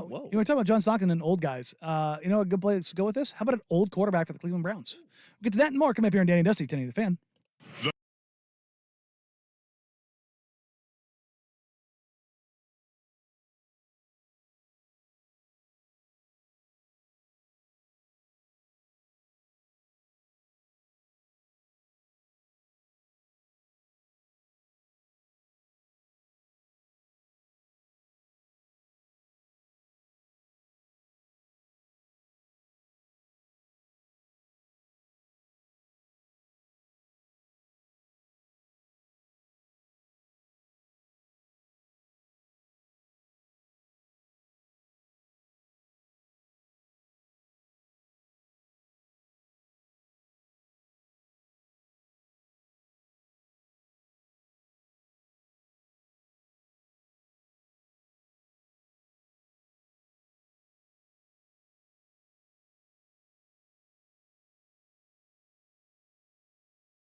Well, I mean, it's because the Jets had Joe Flacco in the building. Well, I know. On their team. They shouldn't have used him. They did the right thing. You got to let Joe fly. You got to let Joe Flacco fly because what Joe Flacco did yesterday, I love seeing the old heads come out and have a good game. The Browns beat the Jags, and I still don't know how Trevor Lawrence played and actually looked. I mean, he's not very. He is actually more mobile than people give him credit for. No, but he didn't look. He could not move. He didn't look completely immobile, but he was like, I still don't get it. Like He looked we're like just Patrick watching, Mahomes with the ankle. yeah, watching a guy get stepped on the way he did and they get folded over like a lawn chair. And that was on Monday night. And he went out and he played okay until he started getting addicted to throwing the ball to the other team because, I don't know, Browns defense, really good. Really good. But the moral of the story of this game was Joe Flacco just letting it rip all game long. Turns out he still got the arm. Holy smokes. Now, efficient? No. Don't need him to be. Joe Flacco went for 3 bills, 3 tutties in an interception. And I honestly believe this. This is my takeaway from that. I believe that Joe Flacco's immobility actually makes it harder for defenses to pass rush against him. Because think of all of the quarterbacks in the NFL right now. They dance around the pocket. They can move, man. And if you can't run, you can create your extra time and you can slide and you can spin out. Joe Flacco is like a statue. The only, he and Matthew Stafford, which again, Stafford, old guy, 12th in the NFL. Like those are the 2 guys that they do not move. No. They do not move. To be fair, neither of them moved in their prime either. Yeah, They're moving them less now. But nobody is like that in the NFL that anymore. Look at the guys who are leading the NFL in passing. C.J. Stroud, he can move. Brock Purdy, he can escape. He's not a runner, but he can escape. Dak Prescott, very similar to that with Brock Purdy. Sam Howell, he just gets hit a lot, and he throws the ball a lot because they're behind. Tua can move. Jared Goff, he's more of that statue-like quarterback in the pocket. Jared Allen can run. Mahomes can run. Lawrence run. Hurts and Herbert can run. Like all of these guys, pass rushers have adapted to that. And so there is like a little bit of caution when you are just pinning your ears back and going now because you want to corral the quarterback and then collapse on them. With a guy like, Joe Flacco back in the day, you could just pin your ears back and tee off on him. I honestly believe that the Jags, there was a little bit of they forgot how to do that. Wait, I don't know what this world is where I just go and get the quarterback. Because the Browns didn't forget how to do that. My God, 4 sacks, 8 tackles for loss, freaks, man. 10 pass deflections, 12 quarterback hits. So if you're wondering why Trevor Lawrence maybe had a little case of happy feet, it was because he was getting the living crap kicked out of him in the pocket. Okay, here's my one question that I have out of that game, though. Joe Flacco, great little story. Like, hey, way to go, Joe. Like, you only turned the ball over twice. You got your team a win. I felt really bad, and I fired this text off to our group text because, Jeff Rust is a big Jags guy. Yes. Jags are his team. He loves him. Duval. Some Jacksonville Jaguars. First year, we took it to the limit. I think Doug Peterson tried to screw Jeff Rust, personally. Go on. So the Jags scored to make it 27-31. Right? They were down by 4 at that point. Remember, the line was 3.5. Instead of kicking the extra point and saying, you know what? Like, we'll be down by 3. Hopefully we can get the ball back. This was like a minute and a half to go in the game. Doug Peterson said, nah, I'm going to go for 2. So if we do get the ball back, we get a chance to win. But now he went for 2 and didn't get it. So they're down by 4. Now you need to score a touchdown. Now you need a touchdown with a minute 37 to go instead of, hey, we're just going to try to get into field goal range and take this thing to overtime. He made it so it went from being a field goal to win the game if you get the 2-point conversion. If you just kick the extra point, you need a field goal to extend your game and get it to overtime. He screwed them by not just kicking an extra point, and I think it's a personal vendetta against Jeff Rust, who had the Jags plus 3.5, because if he kicks that extra point, then they cover, and it's that 3.5 is 3. Instead, Doug Peterson went out and he hurt the feelings of one Jeff Russ. I believe personally that's why he's not here today. I don't think he has a sick That kid. tracks. I think he is sick to his own stomach after watching his coach Doug Peterson go Sabotage for the line. 2 down 4 to try to go for the win on a field goal. Ruin the spread. And then he had to get a touchdown to win the game. No, you Didn't know make what? sense. That's dummy math. The easiest thing to do is just to avoid the spread at all costs, which the San Francisco 49ers continue to do. They're 3 weeks down. It may have exaggerated their demise. We'll get to that and more here in hour number 3. Danny and Dusty, Danny the Fan.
the same without Jeff Rust here. But we do have Will Ortner in for him.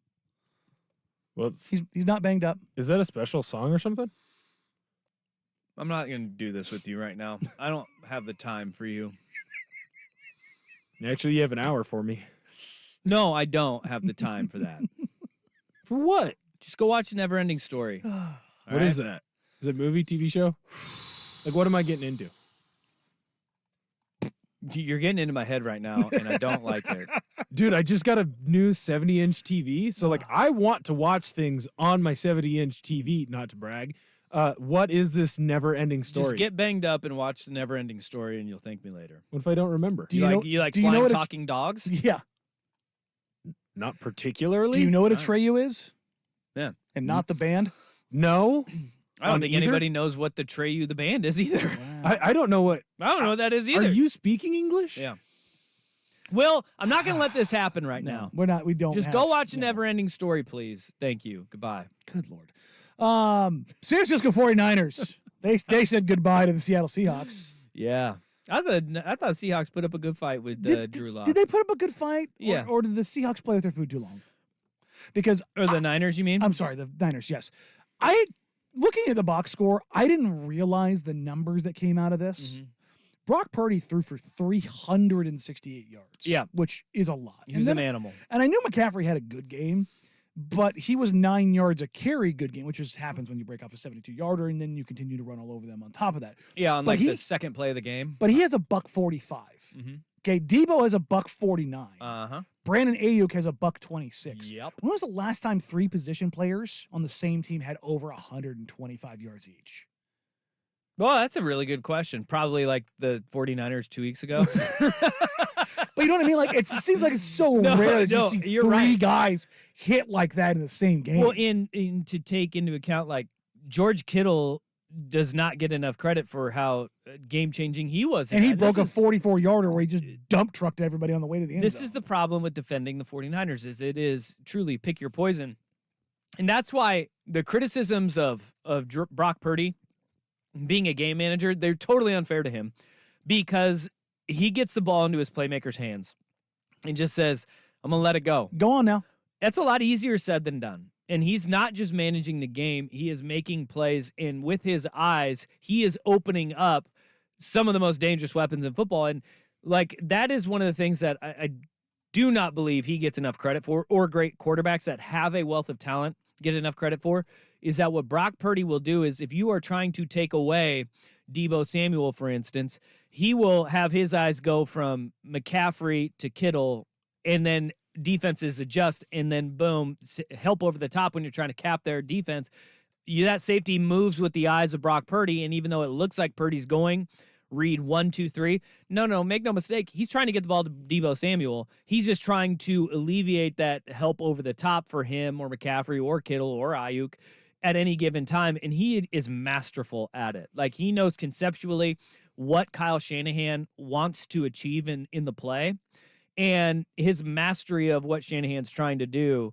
He knows that even if the defense dials up something correct and takes away Deebo Samuel, or McCaffrey or Kittle, he knows how to get to that guy through a progression, and he's doing a phenomenal job at it. Like Brock Purdy is awesome. I still believe Deebo Samuel is the most valuable player on that team, but in that conversation for MVP, that is just basically the best quarterback. What about Trent Williams? You're never going to see a lineman get it, but yeah, I mean, he can you, is. it He's feels like the you. most important player on that team. I was just He saying, is. it feels like you can make that argument, right? I can, but I will make that about 90% of the linemen. I know, but that's the dumbest thing ever is that we sit there and just give the award to the best quarterback in the league. It's like the Heisman Trophy, right? Jane Daniels won it. Jane Daniels deservingly won the Heisman. He put up funny numbers all season long. Sure. Pay no attention to that. The fact that, I don't know, LSU at the end of the year was just like, let's try to get as many big numbers for Jane Daniels because we're not playing for anything as we possibly can. And they did. And they did it very effectively. And it worked. And that the media narrative was, hey, Jane Daniels had 50 touchdowns this year. Bo Nix had 46. Oh, shucks. You know, like, oh man, that's such a drastic number. But back to Purdy. Purdy is getting all of the attention and all the flowers because he's very efficient and does a really good job of getting the ball to those playmakers who are other world. Yes. Like a defensive coordinator does not sleep the week you play the 49ers. No, because it's hellacious. But I mentioned earlier that Russell Wilson only completed 7 passes beyond the line of scrimmage this week. Purdy only threw 4 balls at or behind the line of scrimmage this week. He's pushing the ball down the field. Yeah, but yes, but again, he's got guys that are college open. But again, Yeah. this isn't check down Charlie, get it to my weapons and let them figure it out. No, He's making plays. he absolutely is, and that's why people that call him a game manager are dumb. He's not Jimmy G. No. He's far more accurate than Jimmy G is too. I mean, this offense is nasty, and you mentioned, did the Niners play with their food a little bit too long? Early in the game, like Seattle was making some plays, but you had Drew Lock at quarterback, and it was only going to last for so long. And I thought Drew Lock look, you're a backup to Geno Smith. Expectations should probably be pretty low for you. Yeah, He played well. He played well enough in that game. I would agree. But San Francisco is just like steady as she goes. I was really impressed. You also had 2 turnovers. You had the Purdy interception and the fumble. Yeah, and Brandon Ayuk is responsible for both of those. Mm-hmm. I mean, because he got fingertips on that ball that went into the hands of Love, and that was a great play by Love to intercept that ball. But it was, and then he got the ball just punched out. That's a play that Ayuk probably should have made. But as it was a great interception, and that goes against Brock Purdy. But they are a monster. Like, they are. The thing about San Francisco is that we talk about their offense, buddy. That defense is still working through some things right now, And they're insanely good. and they will be that much better if they can just stay healthy. When you have, Fred Warner, who got suplexed by Deebo Samuel, you've got Nick Bosa. You have It's such an insane thing that a wide receiver picks up a linebacker like that. he's a very large human being, but just think, they're still going to work through Chase Young. Like, Chase Young, Yeah. you think of what they have still left in the tank and what they can show later. Like, you have got Chase Young sitting there. You've got Dre Greenlaw. You've got Randy Kinlaw. Gregory. But yes, you're right. Armstead, like, when they start clicking, that defense is just as hellacious to game plan for as their offenses. The most important thing, though, is they have to stay healthy down this final stretch. Which they've already lost to Funga on the back end. Yeah, and Talanoa Hufanga, you saw them. That's going to be a big one. Yeah. They have got to, like, Talanoa Hufanga. He's a playmaker. He's an in the box safety as well. Like, he can play downhill and be in run support, and he's really good when they try to dial up pressures from him. Like, he can play 53 1/3 across the field, but where he's going to be at vertically is a bigger headache for an offensive coordinator. That's a big injury. And the way that it happened, where he just got shook by, was it Rashad White, who did the Tampa game? Yes, literally shook him and you just out of watch his your knee. went, like, that is gnarly, and I hope he comes back well. But that shows you how deep this team is. Like, they are so deep, and John Lynch has done an incredible job of building the roster, but then also manipulating the cap in ways that they can still find ways to pay these guys and bring these guys in, whether it's a trade for a guy like Chase Young, where you're betting on a rental, and right now the rentals are going to start paying off because he came up with a big play at the end of the game. Whew, this is a good team, man. No, I mean I would say they're the easy favorites right now. They're the best team in the NFL. And Brock Purdy is currently second in the NFL in MVP odds, behind Dak Prescott. That's right. How much do you think the NFL and those around it want to see Dak Prescott win that award? I don't think as many as they're just badass crazy fans do. I mean, Dak Prescott is that's not the most given. valuable player in the league. No, He's not. No. And I don't think he will win it, but he's playing really good football. And I think that, like, the Cowboys are so polarized because they're America's team, right? They've got the most insufferable fans in the NFL at any given time of any given year.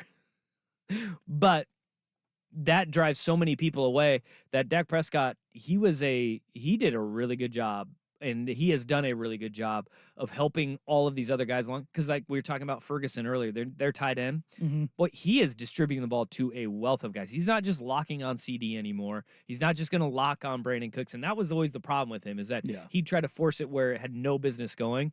He has gotten better. Dak Prescott has.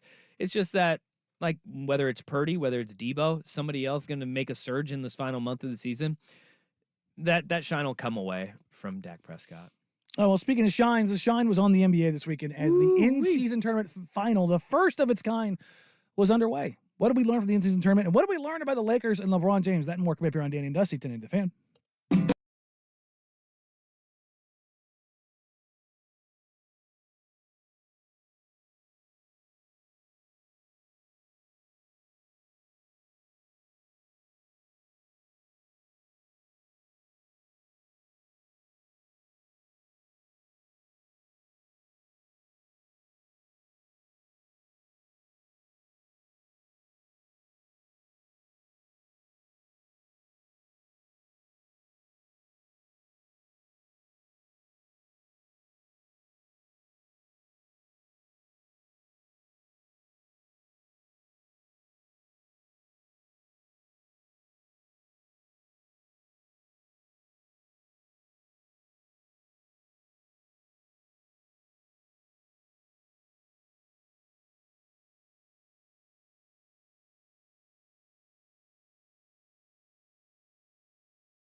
dud as Miles Turner did get tossed out, fouling out because he had no answer for Anthony Davis. No, Anthony Davis was really good. So that just kind of tells you that this game didn't really have that much importance to it. Wow. You're not wrong. You're not wrong. No, my favorite part out of the in-season tournament, which it gave us, like, the mission was accomplished. And like the whole thing about the in-season tournament is make these games in November, early December matter. They absolutely did. Made people care. Anthony Davis after the game, like, you saw his interview where he was like, we know this is not like the real thing, but it's still pretty cool. He was also shouting, "I'm him." Like, he was chuckling at the fact that, yeah, it's the in-season tournament. And the Lakers did not want to raise a banner in Crypto Arena. No, and the NBA is now forcing them to raise a banner. Yeah, according to Chris Haynes, the in-season tournament banner that will be forced upon the Lakers will be a different shape and color than existing NBA championship banners to make it distinct. Adam Silver said, "I don't care what you want." Also, the Lakers have said, you can't make us put more than one up. So what they're going to do is put the year tags it will on just it. be a one banner, and it'll have, like, if they win it again, it'll just go right below 2023. And that seems right. Yeah, that's the right level of Well, I mean, not having a banner for this, but I mean, if you're gonna force someone on them, just make them do one. I think this is the right way to do it because let's say 25 years down the road, this tournament has a little bit more juice and it has a little more meaning behind it, whether they change things up or not. I think you just kind of have to establish it early on. What will happen that'll make this more relevant championship? I think there's going to be a point when the season does get broken up into a 58-game quasi-regular schedule, and then the remaining games become a version of tournament play. And you think that'll help? I do. That'll help make this tournament I think be more, because like the same way cups matter in soccer. Yeah, but And everybody, to be clear that anybody that doesn't know that, they do matter. but it's not when you win, like, the, I don't know, the FA Cup, Emirates Cup, FA Emirates Cup, yeah. FA Cup. The When you the win Carabao that, Cup. when you win that, though, that is completely different because it's every level of football across the entire sport in England for the FA Cup, for example. And that still doesn't mean as much as, like, winning the Premier League. No, but that's the thing, is that it's like, it's never going to be that, but it's going to have more. I think in the 20 years from now, it will have more meaning. but I don't know. You're going to have some tangible, like, if you win this success in the real tournament, I think that's when it'll start meaning more, right? Like, if the Lakers or the Pacers end up having, and this is like kind of the thing, is that both the Pacers and the Lakers are looked at as teams that are really good right now, right? But we considering that either one of these a front runner to win the NBA title? No. No. I think a lot of people do look at the Lakers as a dark horse title contender, but Because it's they're also the Lakers and they got LeBron James. For Oh, I God's mean, you have sakes. LeBron James and Anthony Davis. I Yeah. mean, they have won a title bubble or not. Like, they did make it to the Western Conference Finals last year. Like, they're still good. Yeah. But I think more importantly, and this is the drum that I've been banging throughout all of this. Who do we now know more about? Tyrese Halliburton. It has become a that's platform to uplift small market stars. Tyrese Halliburton didn't just take over this tournament. He arrived with this tournament because all of a sudden national eyes were on him. And I said this last week, Dusty, this guy is a top 10, if not top 5 player in the world right now. Yep. And he was not, the in-season tournament game was the second time he'd been on national TV. Yeah. That's insane. So the NBA is through this in their own roundabout way, unbleeping themselves from their own stupidity of not marketing teams as opposed to marketing markets. Because the NFL, they market everyone. Yeah, all this has done is it's opened up the ability for everybody to sit there and be like, Tyrese Halliburton, 2 more years till he's a Laker, 2 more years till he's a Knick. Yeah. But why does that come about? Because of the way the NBA is marketed. Exactly. New York, Exactly. Los Angeles, Exactly. endlessly. Hell, Nick Friedel, who used to be at ESPN, tweeted out before the playoffs finished and they headed to Vegas, the the league wanted to see a Lakers-Knicks final because that's what mattered. No, it didn't. Nobody would have cared. Nobody would have watched outside of those two franchises. Nobody cares about those teams. You know what? Like in all honesty, here is like I do think that it was a success to get guys to care more about the early regular season. But one of the honestly, one of the worst things that could happen is if what we've seen with the Blazers when they come out of the gate red hot and then they just fall off a cliff. Mm-hmm. If that were to happen to either one of these teams, then you sit there and you're like, oh boy, all right, they were really good at the very beginning of the year, but if you start getting they don't really pan out, and it's like, well, what are we crowning anybody for then at the beginning of the season? If these teams do stumble, right? And it's not a measuring stick or anything else. It's just I think it is interesting because early. you take a look at the Pacers. Who did they beat along the way? They beat the Bucks, Uh-huh. and they beat the Celtics. Celtics, yeah. The probably two best teams in the East. Yeah. So it is a bit of a marker because it shows where they are. Even if they are a young team, they're still lagging behind defensively, which everybody knows. They're the best offense in the league. Yeah, and I think that this is the one part that it hurts because I look at it and I go, well, these are single elimination tournament.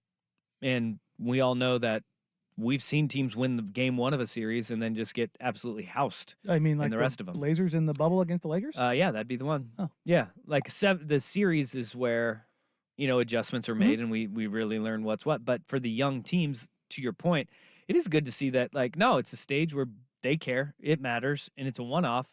Give me your best shot in the one-off. And I do love the fact that it is a one and done because it does allow for that volatility. Sure. So, in-season tournament, I think you could call it a success. It was. People cared a little bit more.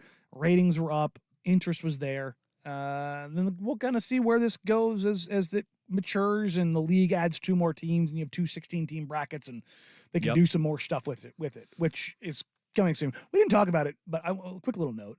LeBron James was very blatant a week ago heading to Vegas about his desire to want to own a franchise in Las Vegas.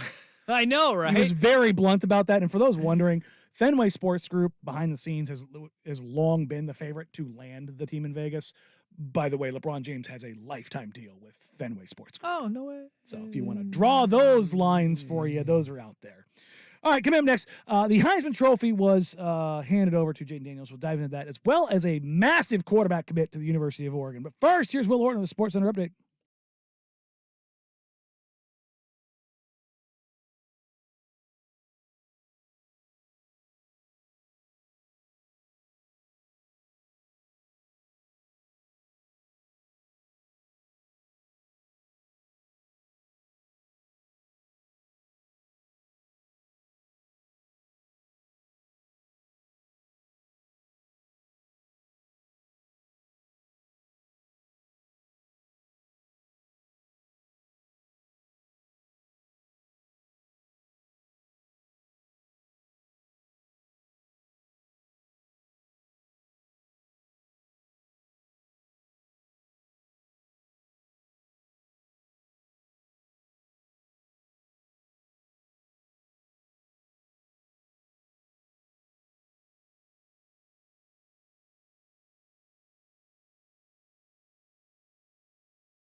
I don't think there's like any.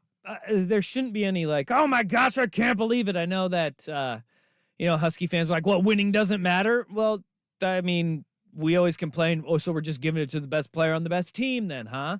I think the last 2 games of the regular season, those are what hurt Michael Penix Jr. Throwing for 160 against Oregon State and then 200 against Washington State. Those are the games that Jayden Daniels or Bo Nix, they didn't have. Those didn't exist for them. And I think that is unfair because I don't know how many people could have thrown for over 200 yards in the weather that game in Corvallis was. Driving rain, wind, it was just awful. Yeah. But that's the reality. Them's the breaks, right? And that, like, the crazy part is that, like, win a national championship and nobody cares. Like it for Washington, right? I know, but or win a playoff game and nobody. Do you cares. think that maybe it amplifies it? See, he's so great. His team won a playoff game based on his play. Then you guys can always, tout that just like the shared national title in '91. Where's that coming from? Well, no, it's ridiculous. The Washington fans, and I thought it was really cool, Michael Penix having the names of all of his teammates and his teammates coaches in his jacket. in his jacket. But they're like, nobody's ever done this. Literally, a player in the NHL draft did it in June. Yeah. And there's nobody's ever done anything like this before, except for 6 months ago when somebody there was did an it. NBA player years ago that did that too. Well, CJ Stroud did it last year. He's like, no, this has never been done. I thought it was a really cool gesture. It was awesome. Good looking suit too. Purple suit. It was a good look, man. It was really cool. And I thought what you had this year was 3 guys that were deserving in completely separate ways, right? Daniels put up funny numbers. LSU was trying to get him to put up funny numbers at the end of the year. For the final 5 weeks of the year, they knew what was going on. They were very successful at doing it. It was like Marcus Smart getting Defensive Player of the Year last year in the NBA. The organization made a full press on getting that award. Well, and just like we thought, if you looked at the voter breakdown, the West was split a little bit more than what the South was, which was all Jayden Daniels, right? And that's because Penix and Bo, like if Oregon wins the Pac-12 championship game, this is the part I hate about the Heisman Trophy is that if Oregon wins one game at the very end of the year, then what does the voting look like, right? Yeah, because LSU wasn't in a championship game. Yeah, and it's just like that's the stupidity of all of it. You had 3 really damn good quarterbacks, and Jayden Daniels. It was really cool to kind of see his story come full circle and end as a 5-star quarterback at Arizona State, and really all of the ups and downs that went through, including like I loved how they're like his parents are so involved. Yeah, that was one of Herm Edwards' biggest gripes was how involved his mom was showing up at the facility, the practice facility, like little much, right? But it was really cool to see.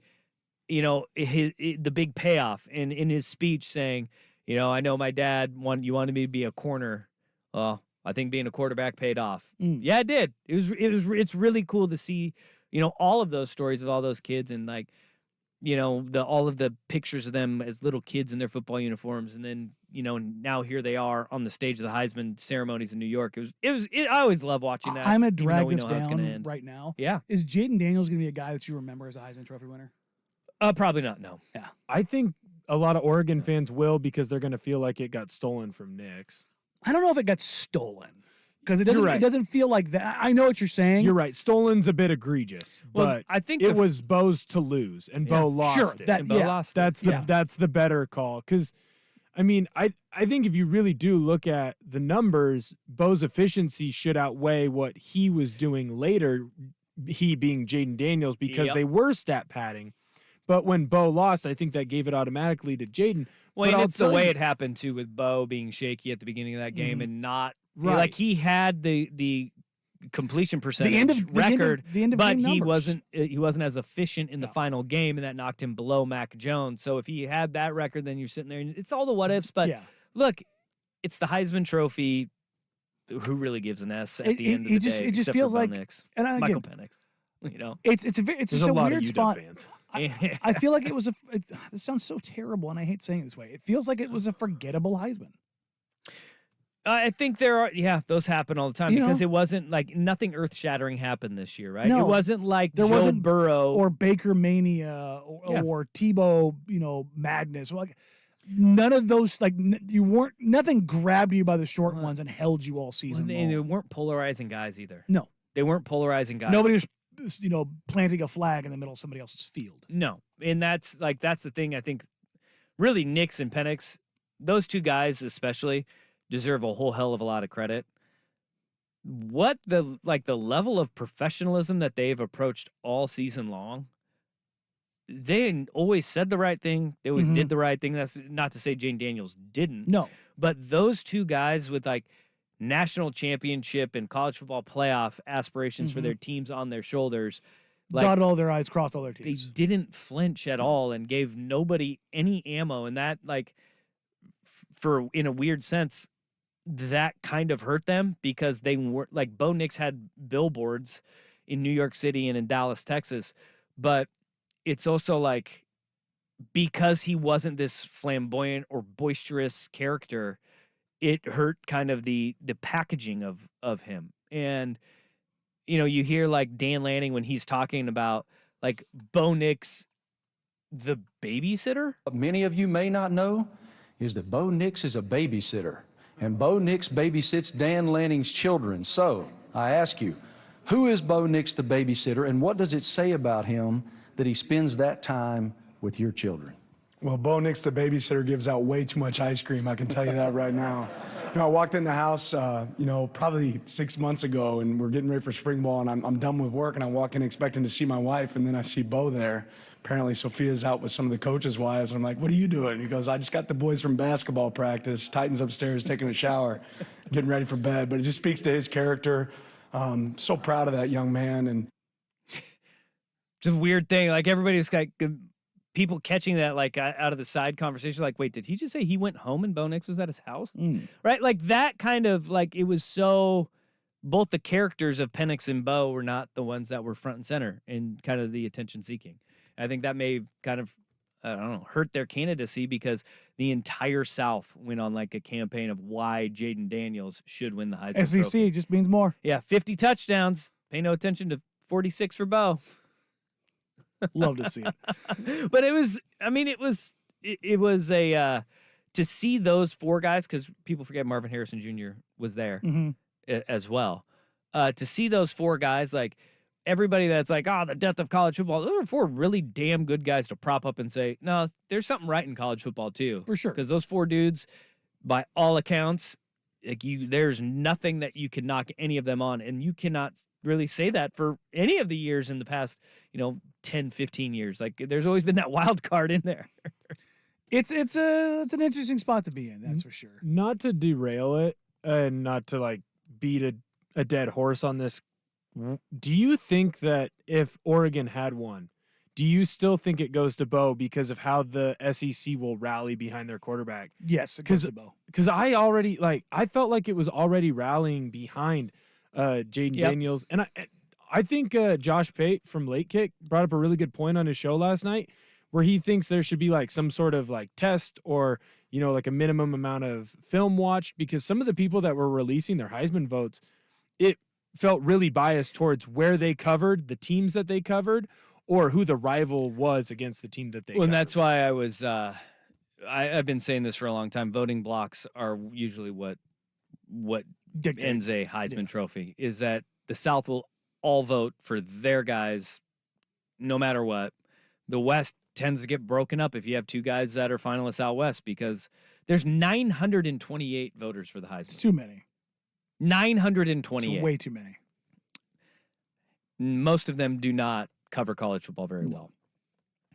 I'll just flat out say it. Like they don't cover college football, and if they do, they don't do it very well. Now, speaking of media covering sports, the media covering the Shohei Ohtani announcement. They all found out at the same time on Shohei's Instagram, but we also just have some breaking news as it regards to his record-breaking contract. We'll wrap up today's show with that. Danny and Dusty, Danny the Fan.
Oh, buddy.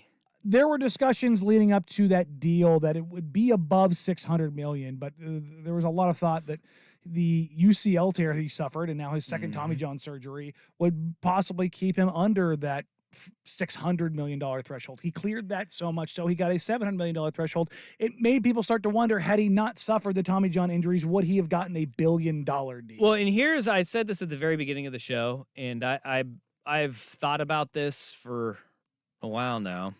Shenanigans here. Shenanigans. Do you know who did the Tommy John surgery on Shohei Ohtani? Who's that? The Dodgers team doctor. Oh, so maybe they have an understanding of his medicals? I would say the doctor who did the surgery may know how his recovery is going to go and what kind of player he'll be coming back. I feel like that is maybe some information that not everybody else is privileged to.